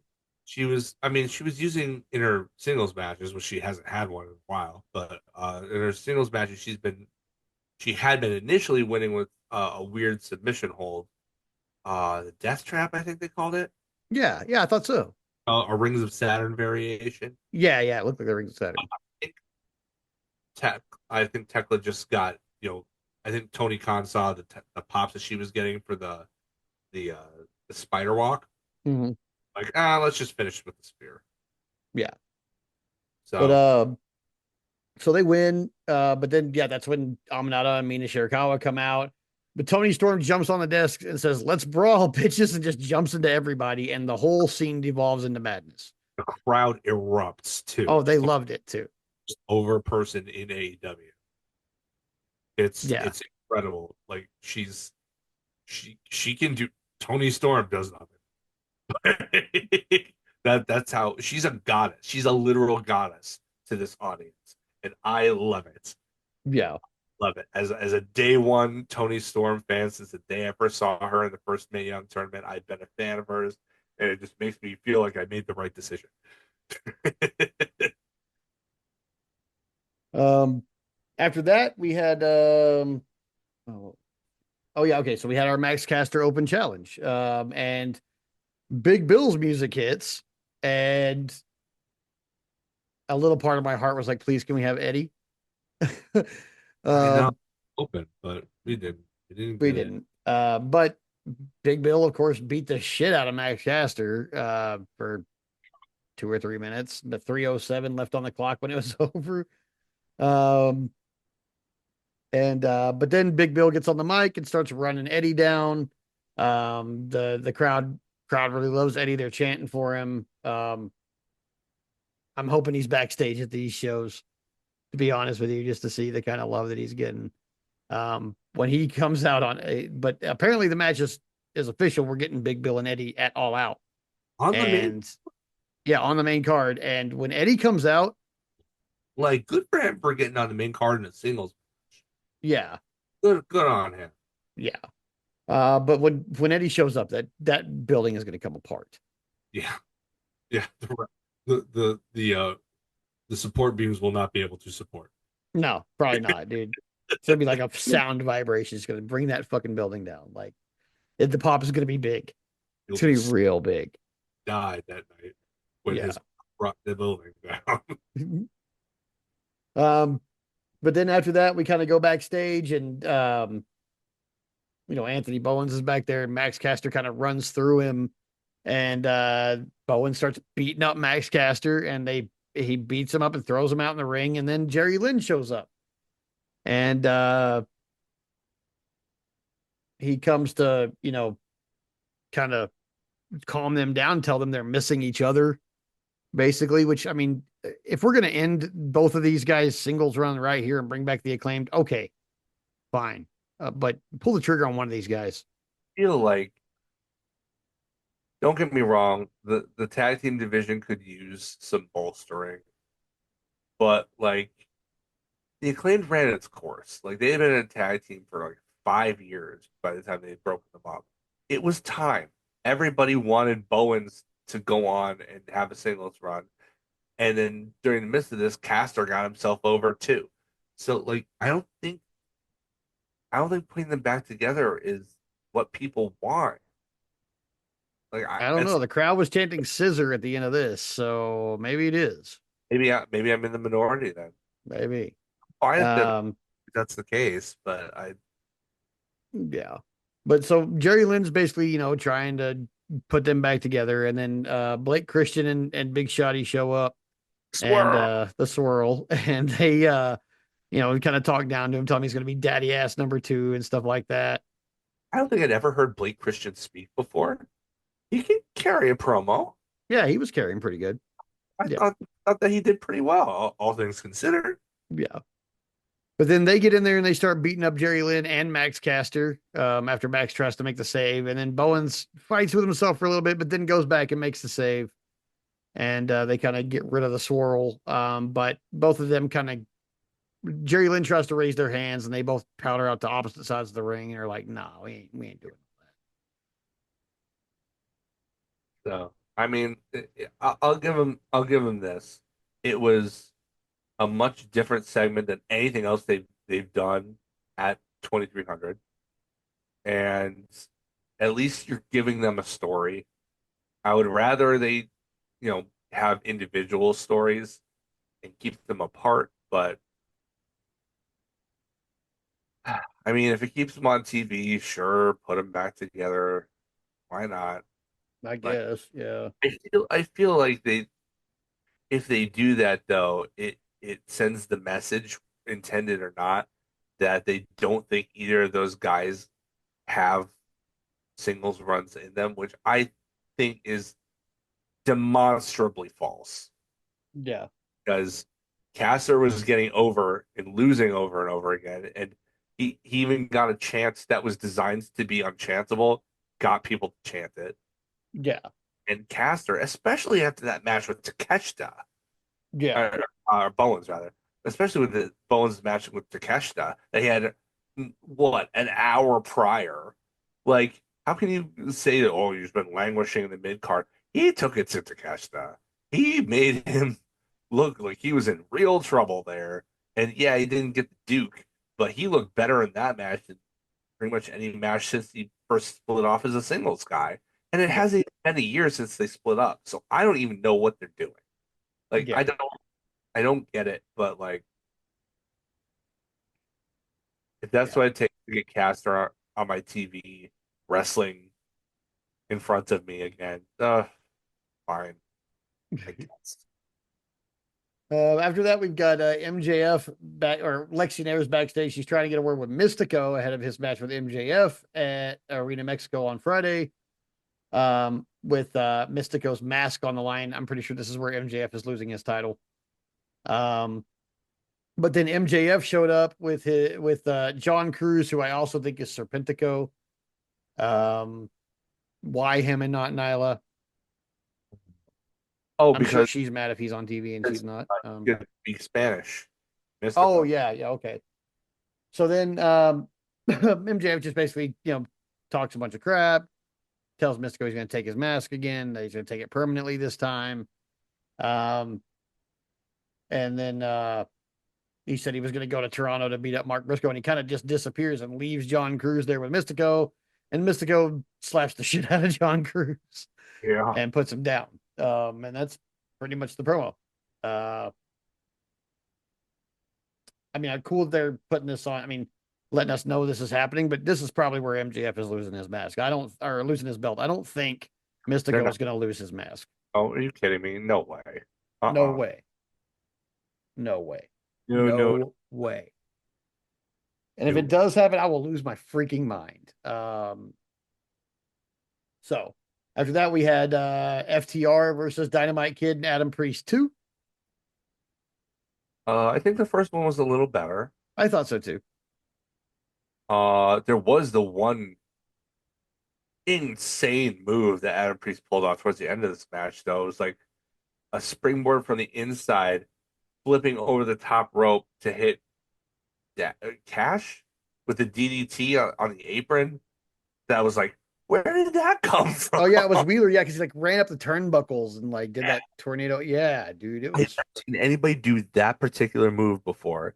And to this point, Adam Priest hadn't shown me that he had any kind of ability to do that whatsoever. No, no. It was like, holy cow. Like I was watching, I literally got up from my seat in surprise. That's not hyperbole. I literally, my eyes bugged out of my head. And I'm like, what? As I saw that, Right. It I, was I a really good. loved that. But overall, I think this was not quite, it's still really good, but Yeah, not quite as good as the one. yeah. But then we had. I mean, we they basically Billington walks into a spike pile driver. After FTR day picks up the win. two. Yeah. But I don't know. Are they trying to bring these guys on TV permanently and just Kind of matching gear, yeah, sort of. kind of. It was. So yeah, I'm just not sure how this is. Well, I mean, like where this is going exactly right now. I mean, I want to see more of these two guys for sure. I So mean, I, they should. yeah, They were in 2300. They should have called them. They should have put them together as a tag team and call them like. Should have called them the Pitbulls if WWE doesn't own the trademark. That's I'm what pretty. I don't think they do. Well, I'm not they sure. did at one point because they made a new Pitbulls tag team on SmackDown 2006 or something. It was Uh, Jamie Noble and Kid Cash. Yeah, did two okay. Pitbulls. Um, but Yeah, yeah, like if they let that trademark lapse, they should lap it up and put them on these guys. yeah, it That's would the way. work. But I mean, the moment to have done that would have been before the residency ended because they Yeah, would have popped the name reveal in that building. So yeah. Um, After that, we've got we they reveal that we're having a four-way ladder match for the tag team titles at All Out, which holy shit. Which okay, so we know Brodito is going to be in it, but then we're going right. to have a similar thing to the Unified Championship where we have three qualifying matches to get into this, and it's going to be Top Flight versus Josh Alexander and Hechicero, Jet Speed versus Killswitch and Kip Sabian, and the Bang Bang Gang versus the Young Bucks. And I feel like none of the people I want to win those matches are going to win those matches. I think it's gonna be Young Bucks, Jet Speed, and probably the Don Callis family. Though I would prefer Top. Yeah. They Yeah. just See, I wanted to be Top Flight, Jet Speed, and Bang Bang Gang, but I don't think it's going to be all three. yeah. I think I might only get one of those. I think maybe it'll be the Don Callis family, and at some point in the ladder match, they'll get really, really close after having done something dastardly, and then Top Flight will come in and screw them over to continue their feud that they have with them. Yeah. They'll Yeah. probably cheat to win the qualifier and then get their comeuppance in the ladder match that way. Yeah. After that, we had the second match in our Unified Championship tournament, but also a Unified Championship match with Okada versus Michael Oku. I hate that they didn't tell us who Michael Oku's valet was. I'm sure that's his wife or girlfriend or It is something. his wife, yes. But they didn't mention her name. Hmm. Didn't put it on the lower third. The announcer didn't mention it. It got. I I don't remember them ever saying it on commentary. I'm like, who is that? I don't. I have heard of Michael Oku, but this is my first experience with him. I would like to know who his valet is, and they didn't tell me. Yeah. Yeah. I'm pretty sure it's his wife. But I only know that because he's been on ROH a lot. Yeah. But I thought this match was actually pretty good. I really thought that he got more offense than I thought he was going to get against Okada. That was Because seeing this match, I knew Okada was going to win. I mean, awesome. But Oku took that all the way from the top of the turnbuckle to all the way to the barricade down on the floor from that oh drop yeah, kata. Oof. yeah, that was gnarly, man. Oh God. Like if he had been 2 inches further back, he would have broken his back right on the edge of that right on the edge of that barricade. Yeah, Like that was as well placed as that kind of a fall could actually be. So yeah, you have some incredible awareness, spatial awareness going on. yeah. But then I mean, Okada basically, he gets the win um, with the Rainmaker, which, Yeah, super protected. couple of rainmakers beforehand too, including one into a small package, which I don't think I've ever seen that Yeah. particular character before. Yeah. And he tried to go to that well again and got blocked. Yep. But And turned into a spinning tombstone from Okada, which he then followed him. yeah. But yeah, we got a Rainmaker. And since Michael Oku is not Kenny Omega, he did not kick out. Uh, Yeah, but then I bet so Takeshi gets a kick out from it eventually too. probably maybe Saturday. But Maybe yeah, then after the match is over, Okada's celebrating with Don Callis, and Takeshita shows up, showing us again that we might be having a little bit of a split in the Don Callis family, especially between the two of them. Callis does not care No, I don't think he does. as long as the title stays in the family. I don't think he foresees the danger here. No, I think he takes for granted that Takeshita is just always going to be with him because he was his first guy. Uh, but yeah, I don't think it's going to work out the way that Don Callis wants. no, I don't think so either. Um, but here's where the common drug user mind comes into it. Takeshita, Okada, Dorada. Takeshita Okada. Okada, Dorada. It's probably going to be Dorada. Um, please let it be Beast Mortos, but it's probably going to be Dorada. Yeah, I mean, I hope it's Morthos, but I kind of expect it to be Dorada. Yeah, I kind of do too. Nothing against Moscow or Dorada, but Mortos is my boy. The Yeah. Um, then funny after thing, the, neither one of those guys has been on TV as of late, so the fact that they're getting this shot at all is kind of weird. yeah, You know, like true. whatever. After that, we get a little video package for Kyle Fletcher challenging Hangman for the world title. Um, Fletcher saying Page already had his fairy tale ending and he's ready to recreate AEW in his image. So no socks. Got it. Nobody wears socks in my AEW. And then after that, we get our main event: John Moxley and Daniel Garcia of the Death Riders versus Paragon, Kyle O'Reilly, and Roderick Strong. And holy crap, if this is how Roderick Strong wrestles when his wife is at ringside, I would like her to be at ringside every time he wrestles. Yeah, like I kind of I was kind of weirded out because it's in AEW canon. It's recognized that Renee Paquette is married to John Moxley. Yeah. It's in AEW canon that Alex Windsor and Will Ospreay are engaged.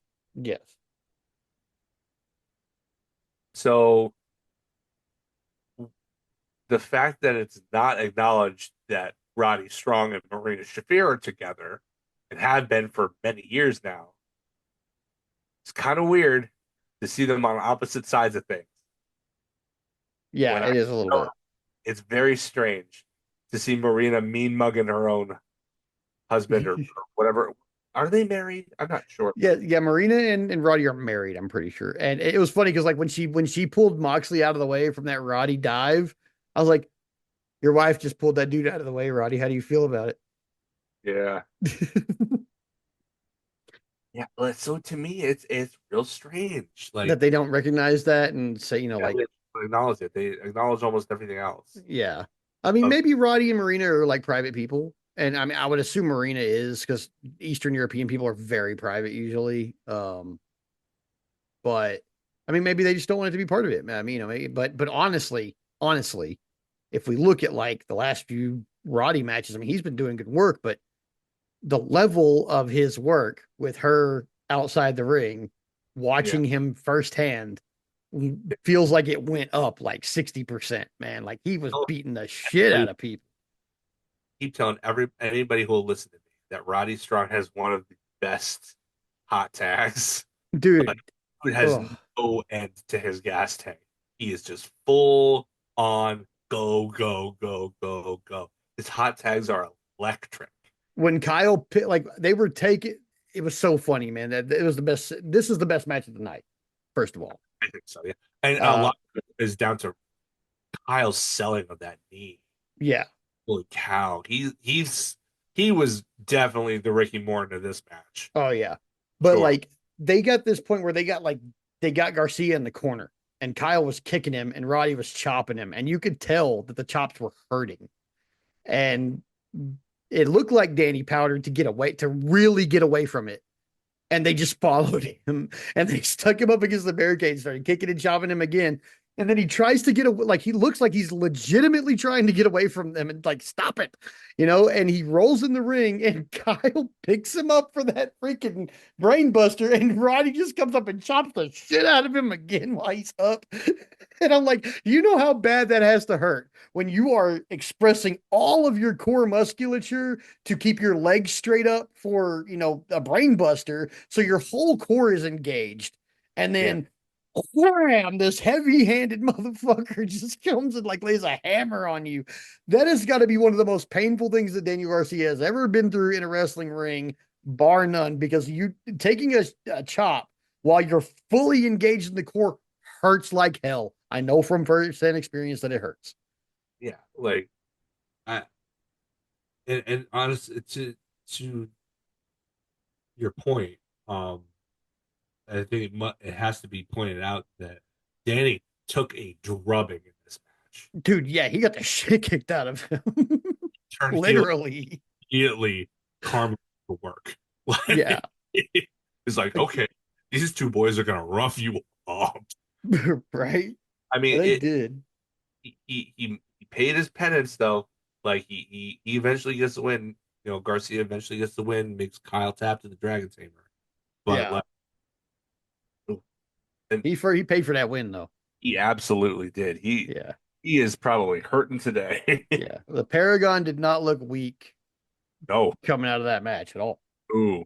They look stronger than they've ever looked. Like put them in that four-way. Yeah.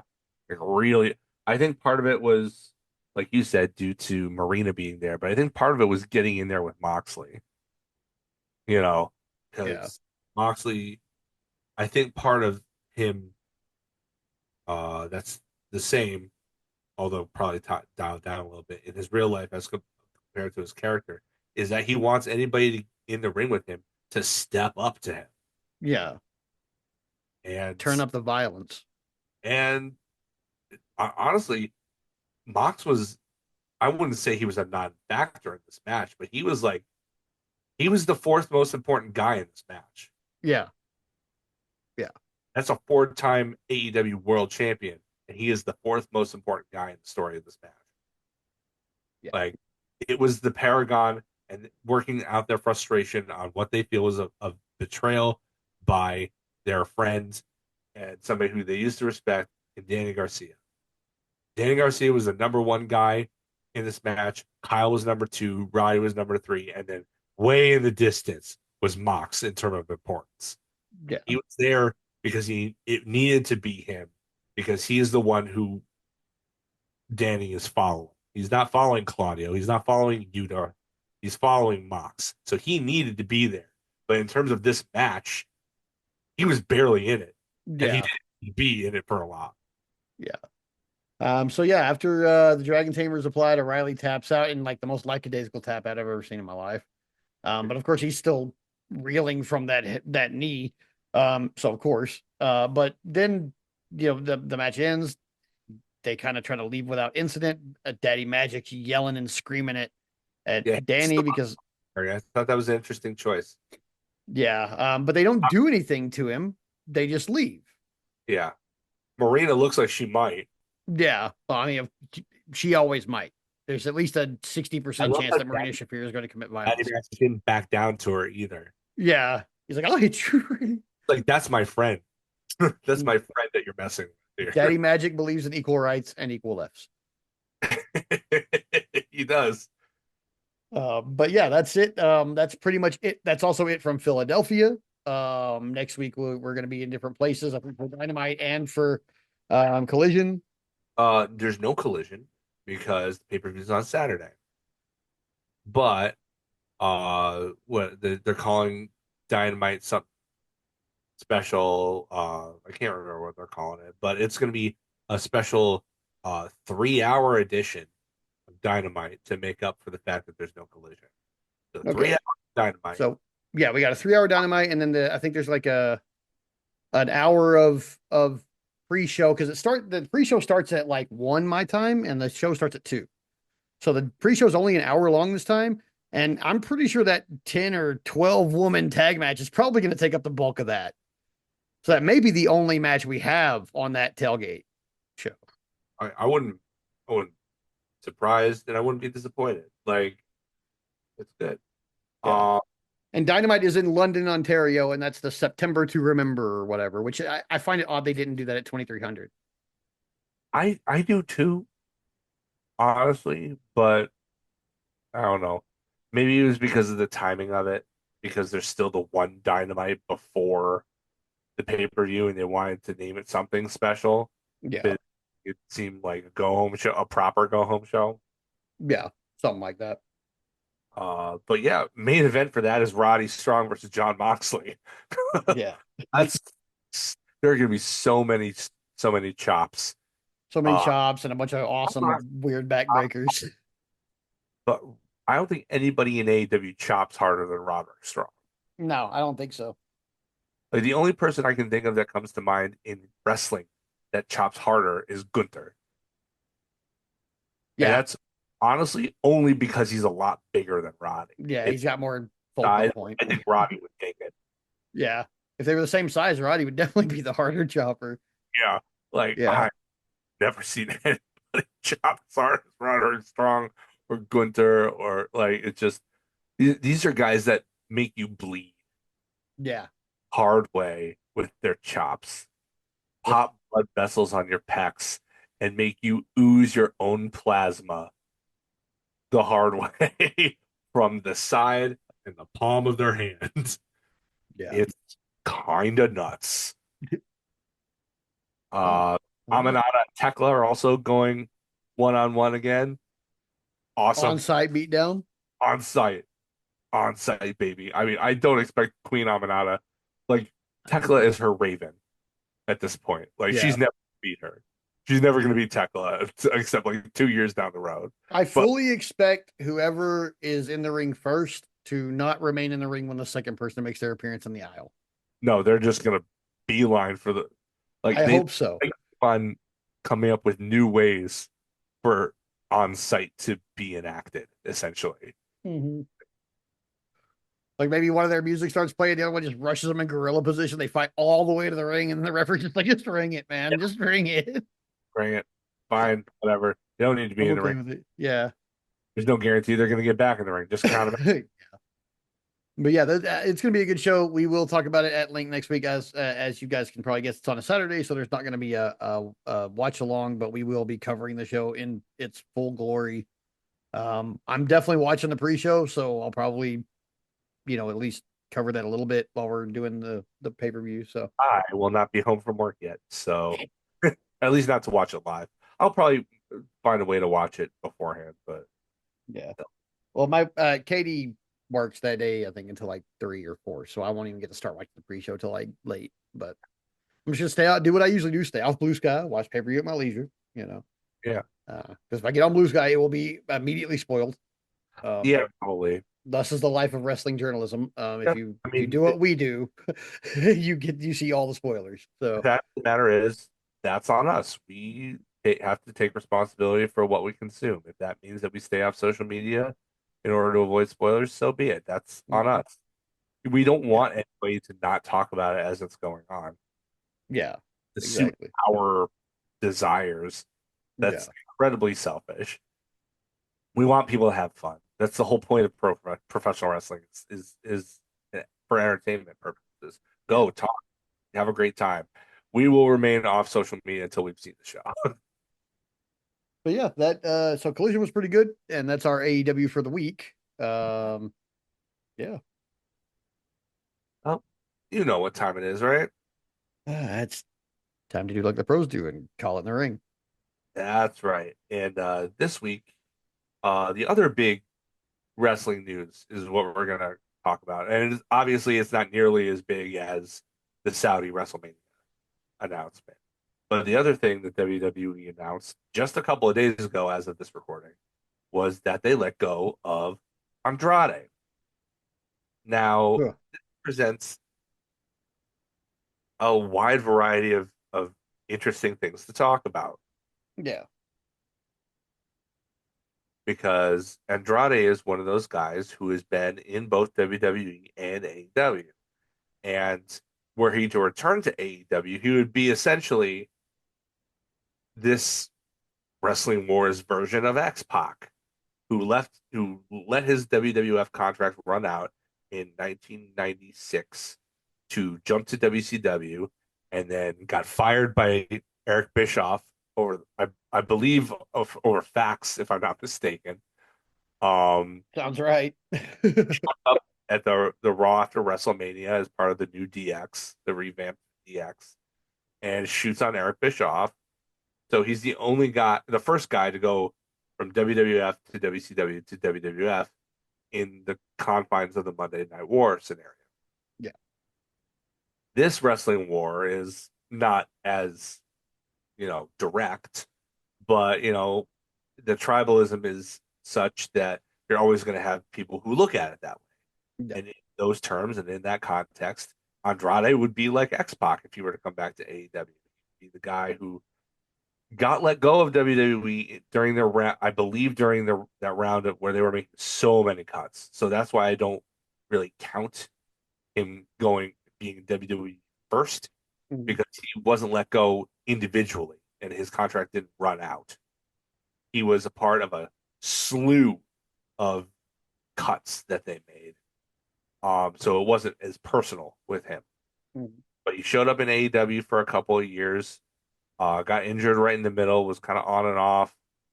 And then he left after finishing up the first Continental Classic and having some great matches in that tournament. You could tell that TK is high on him because he didn't do the thing where he starved him off TV before heading into his contract ending. He featured him to the very end. He put guys over on the way out. I think his last match was like a week before his contract was up, something like that. Yeah, something like that. So I feel like, despite the fact that he had a fight with Sammy Guevara, as was the custom at the time, Yeah. uh, I think that I think Tony Khan would be open to bringing him under certain, like if I was Tony Khan, I would be like, okay, well, you're not going to start any fights, are you? I don't know who started the fight between him and Sammy. I'm of the opinion that, that was the second fight that Sammy Guevara had that year. I'm of the opinion where there's smoke, there's fire, and the common denominator was Sammy. Yeah. So, like, I mean, and not just because I love Eddie Kingston and want him to succeed in everything that he does. I don't want him, people are responsible for what they're responsible for. But like, Yeah. common denominator was Sammy. So I'm more inclined to believe that he was more at fault. Um, Even if he wasn't, though, I still don't want my guys getting into fights. We finally got to a place where our backstage seems to be more or less harmonious and on the same page with each other. And if I'm Tony Khan, I don't need anybody rocking the boat. Yeah. So maybe you do with him what they pretended to do with Tekla, where they, in kayfabe, put her on uh uh what do you call it, probation before they gave her uh all elite graphic Yeah. because the whole thing was, well, you beat up and attacked your last boss, so I want to put you on a probationary period before I make you all elite. How about you do the same thing with Andrade, but in real life? Put him on like 6 months probation. Be like, okay, play ball, don't cause any trouble, and then we can talk about like a longer contract or something like that. Yeah. I think. Well, what do you think? I've talked enough for now. Well, What do you? I think his way into Tony's good graces and his probable way back to at least being connected to AEW is his probable next destination if he doesn't wrestle here in the States, and that's CMLL. True. Now, look, I don't know. I don't know why Andrade's gone. If there's news that came out about that, I haven't heard it yet. I don't know why he's There gone. was a little bit of stuff today. Um, Apparently, there was at some point during his recent stint in WWE, there was a wellness policy violation. I don't know how that's just coming out now. Usually they announce those, but apparently there was a wellness violation. We don't know for what. Apparently there was at one point where he was escorted off the premises from SmackDown in relation to that, which seems really suspicious to me. Yeah, Um, everything about this screams to me that it's like you just don't want him to go back to AEW. Like you don't want him, but you don't want anybody else to have him. yeah, It's super gross and petty. But I don't know. Like there was talk of maybe the wellness policy violation was roids. Um, Nothing to sustain. All I'll say is look at AJ Styles and Randy Orton and a bunch of those guys, those old guys who look ripped but have that roid belly, and you tell me whether there's a double standard or not. yeah, So if it was roids, it's the double standard. If it's not roids, then there is no double standard. They're just letting people get away with it. yeah. So I think it's more than likely that he ends up in some place like CMLL. I'm assuming departing from WWE that he's not going to be part of AAA. Probably not TN. Um, not TNA either. Yeah, so that leaves like AW, New Japan, CMLL. CMLL, probably pretty likely. I think they patched things up. They were not on great terms, but I think they patched things up. I mean, if he went there instead of AAA, that's a pretty big coup for CMLL. Yeah, he's a big star. Yeah, yeah. His fan he's got that big like he's a big star. He's got that big like familial lineage that Mexican wrestling fans love you to have. Like they love nepotism in Mexican wrestling. So like he's got all of that stuff that they want. He is a good Mexican wrestler. He cuts good he's a good promo in English, so I can only imagine how good he is in Spanish. In his native language. Really, if I had to place my bet, I would place it on CMLL. I wouldn't count out New Japan. He has spent time there. He's actually a former IWGP Intercontinental Champion under the mask as La Sombra. Mm-hmm. Uh, before he lost his mask somewhere along the way. I don't remember to whom, what circumstances. I imagine it was a lucha de apuesta, but I don't know to Yeah, who. Um, or if that was just something that WWE did. Maybe they signed him and like, you're a good looking guy. We don't want to hide your face. yeah, Which honestly, kind of understandable. Dude, he's a good looking guy. You can market that. yeah. Um, and honestly, New Japan is hungry for stars right They need people bad, now. man. Names that can go. Yeah, Having one that's already spent time in the dojo and already kind of knows the style and the culture is a bonus, a plus.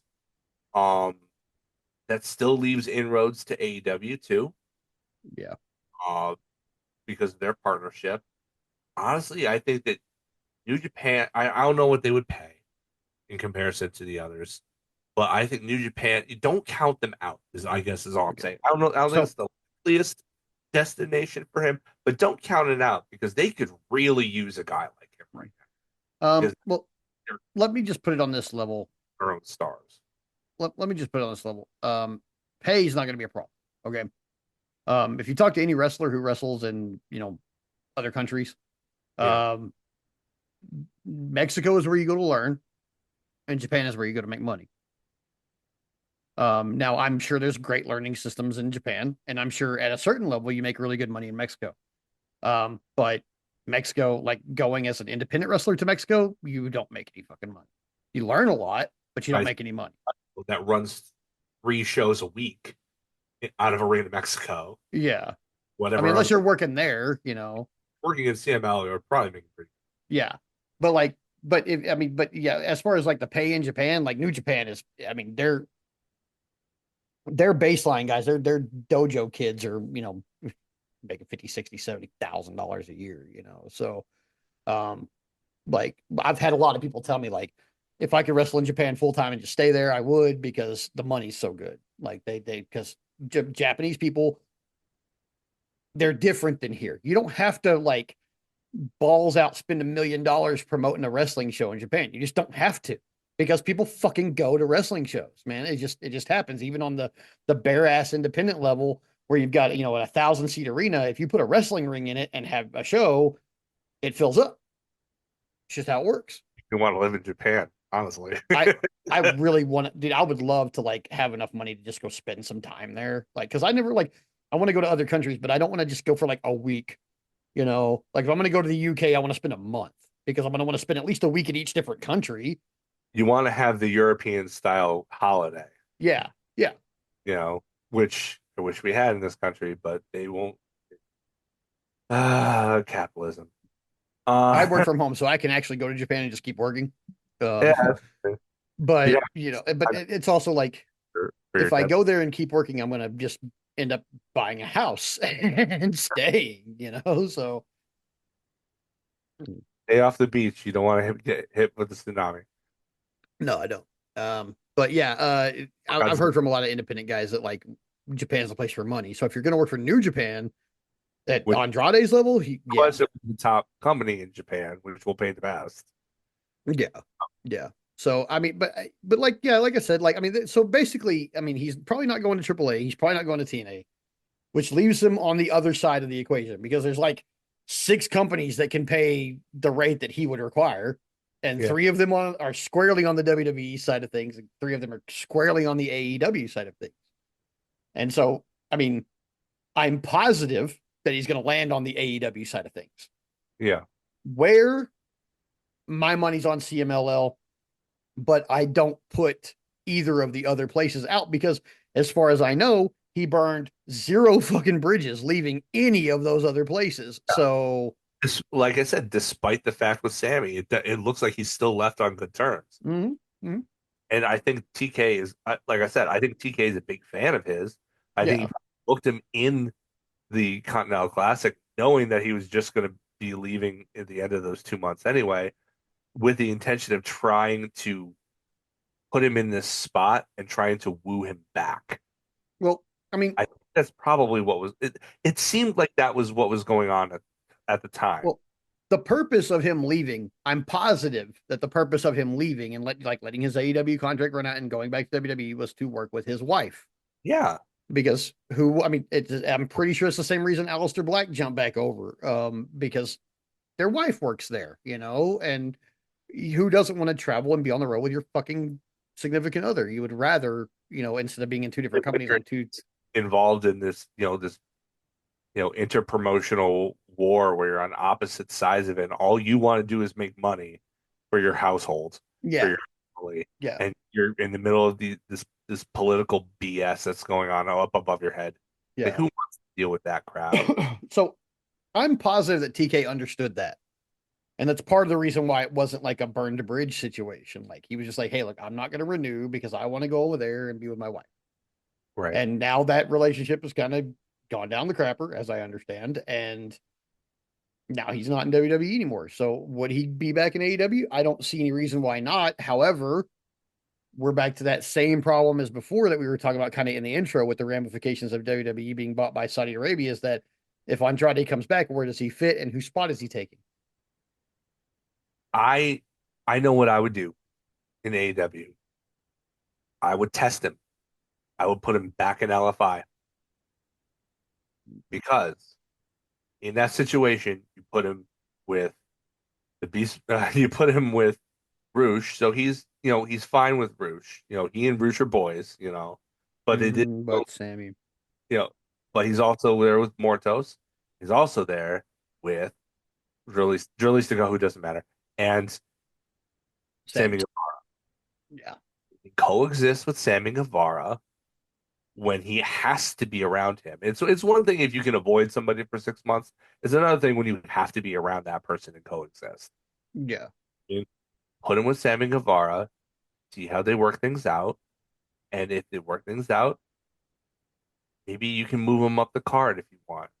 Maybe, do something, reward the guy and ask him what he would like to do creatively and see if you can work something out there.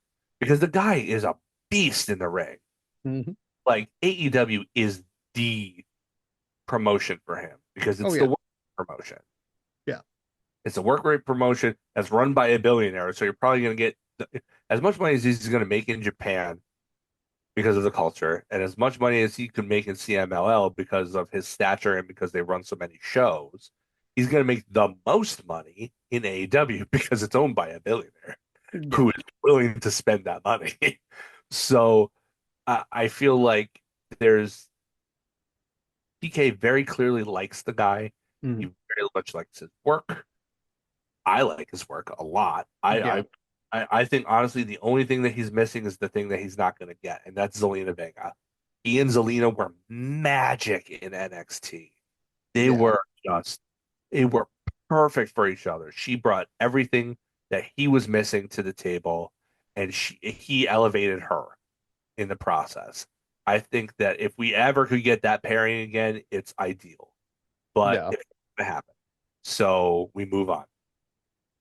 I think, you put him in LFI as part of his probationary period, as long as he plays good with the other kids, move him into that like unified title spot. Like maybe not win it, but put him in contention.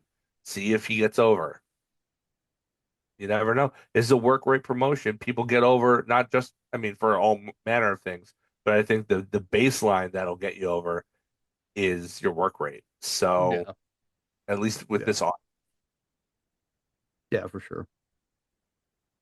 Yeah, I don't know. Yeah, I don't know. It remains to be seen where he's going to land. I hope he gets a job somewhere. I hope he lands somewhere cool that I get to watch. I mean, obviously, if that's NJPW or CMLL, but I probably won't see him that often. Yeah, But I mean, yeah, I hope he ends up back in AEW so I can watch him some more. But I mean, just any job really. Anything in the wrestling business that he can get, I hope he gets.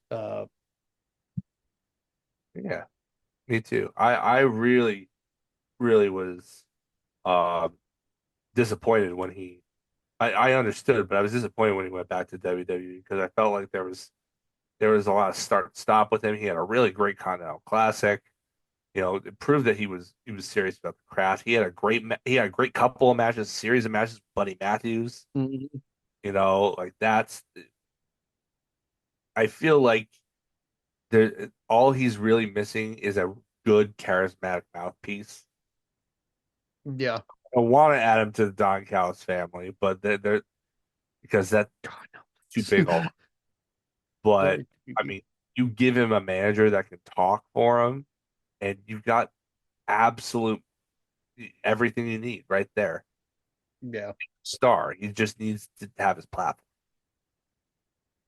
He'd be a great bad guy. We could peel Smart Mark off of the athletes and put him with him.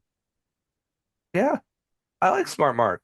Yeah. Put him on He's TV. a great heel manager, and he'd be good with Andrade if Andrade wanted to be a heel. But if he comes back to AEW, initially, he's probably not going to be a heel. He's probably No, he would I have to mean, beat and up the problem somebody with Smart terrible. Mark is that you would have to kind of rehabilitate him because Yeah. he's known as a manager of jabronis. So, Yeah. well, Well, there we go. except They can rehabilitate together. for that There's your tall, 6 months probation. You can rehabilitate Smart Mark. yeah. Yeah.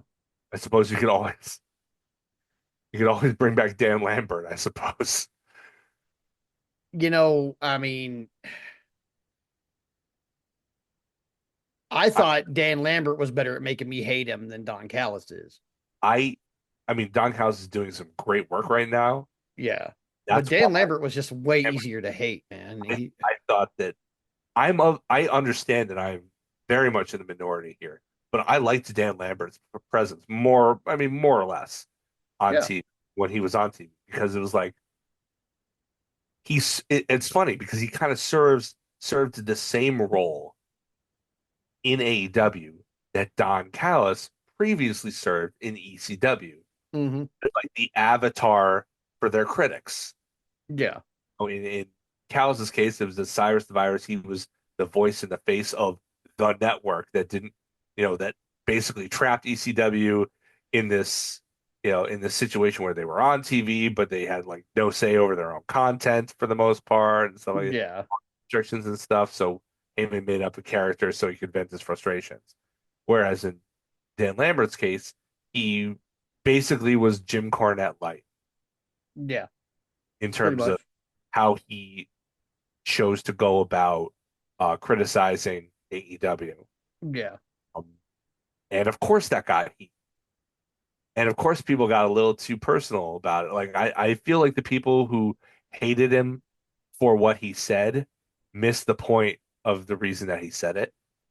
Like, he said it to get under your skin. He said it because this is what triggers the kind of people who tend to generally watch AEW, Yeah. which means he was doing his job really, really well. Like, Yeah. I honestly, I would welcome Dan Lambert back. And putting him with Andrade, oh my gosh, that would be incredible. I think Yeah. I that's a winner right there. Yeah. There, that's a winner. Yeah. It would definitely be a winner. I think so.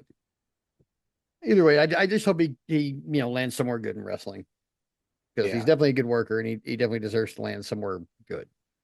for So, sure. yeah. We're rooting for you, buddy. Yes. Always rooting for Andrade. I think with that said, that's about it for the week. So yeah, Look we'll at be. us doing a podcast in a reasonable amount of time. Look I at can't fucking believe it, right? we're learning. We're But learning yeah, along with y'all. Thanks for sticking around with us, guys. yeah. But yeah, with that said, y'all keep your head up out there. It's a dangerous world, so be safe, and we love you. Love you. Fuck guys. Well, guys, peace.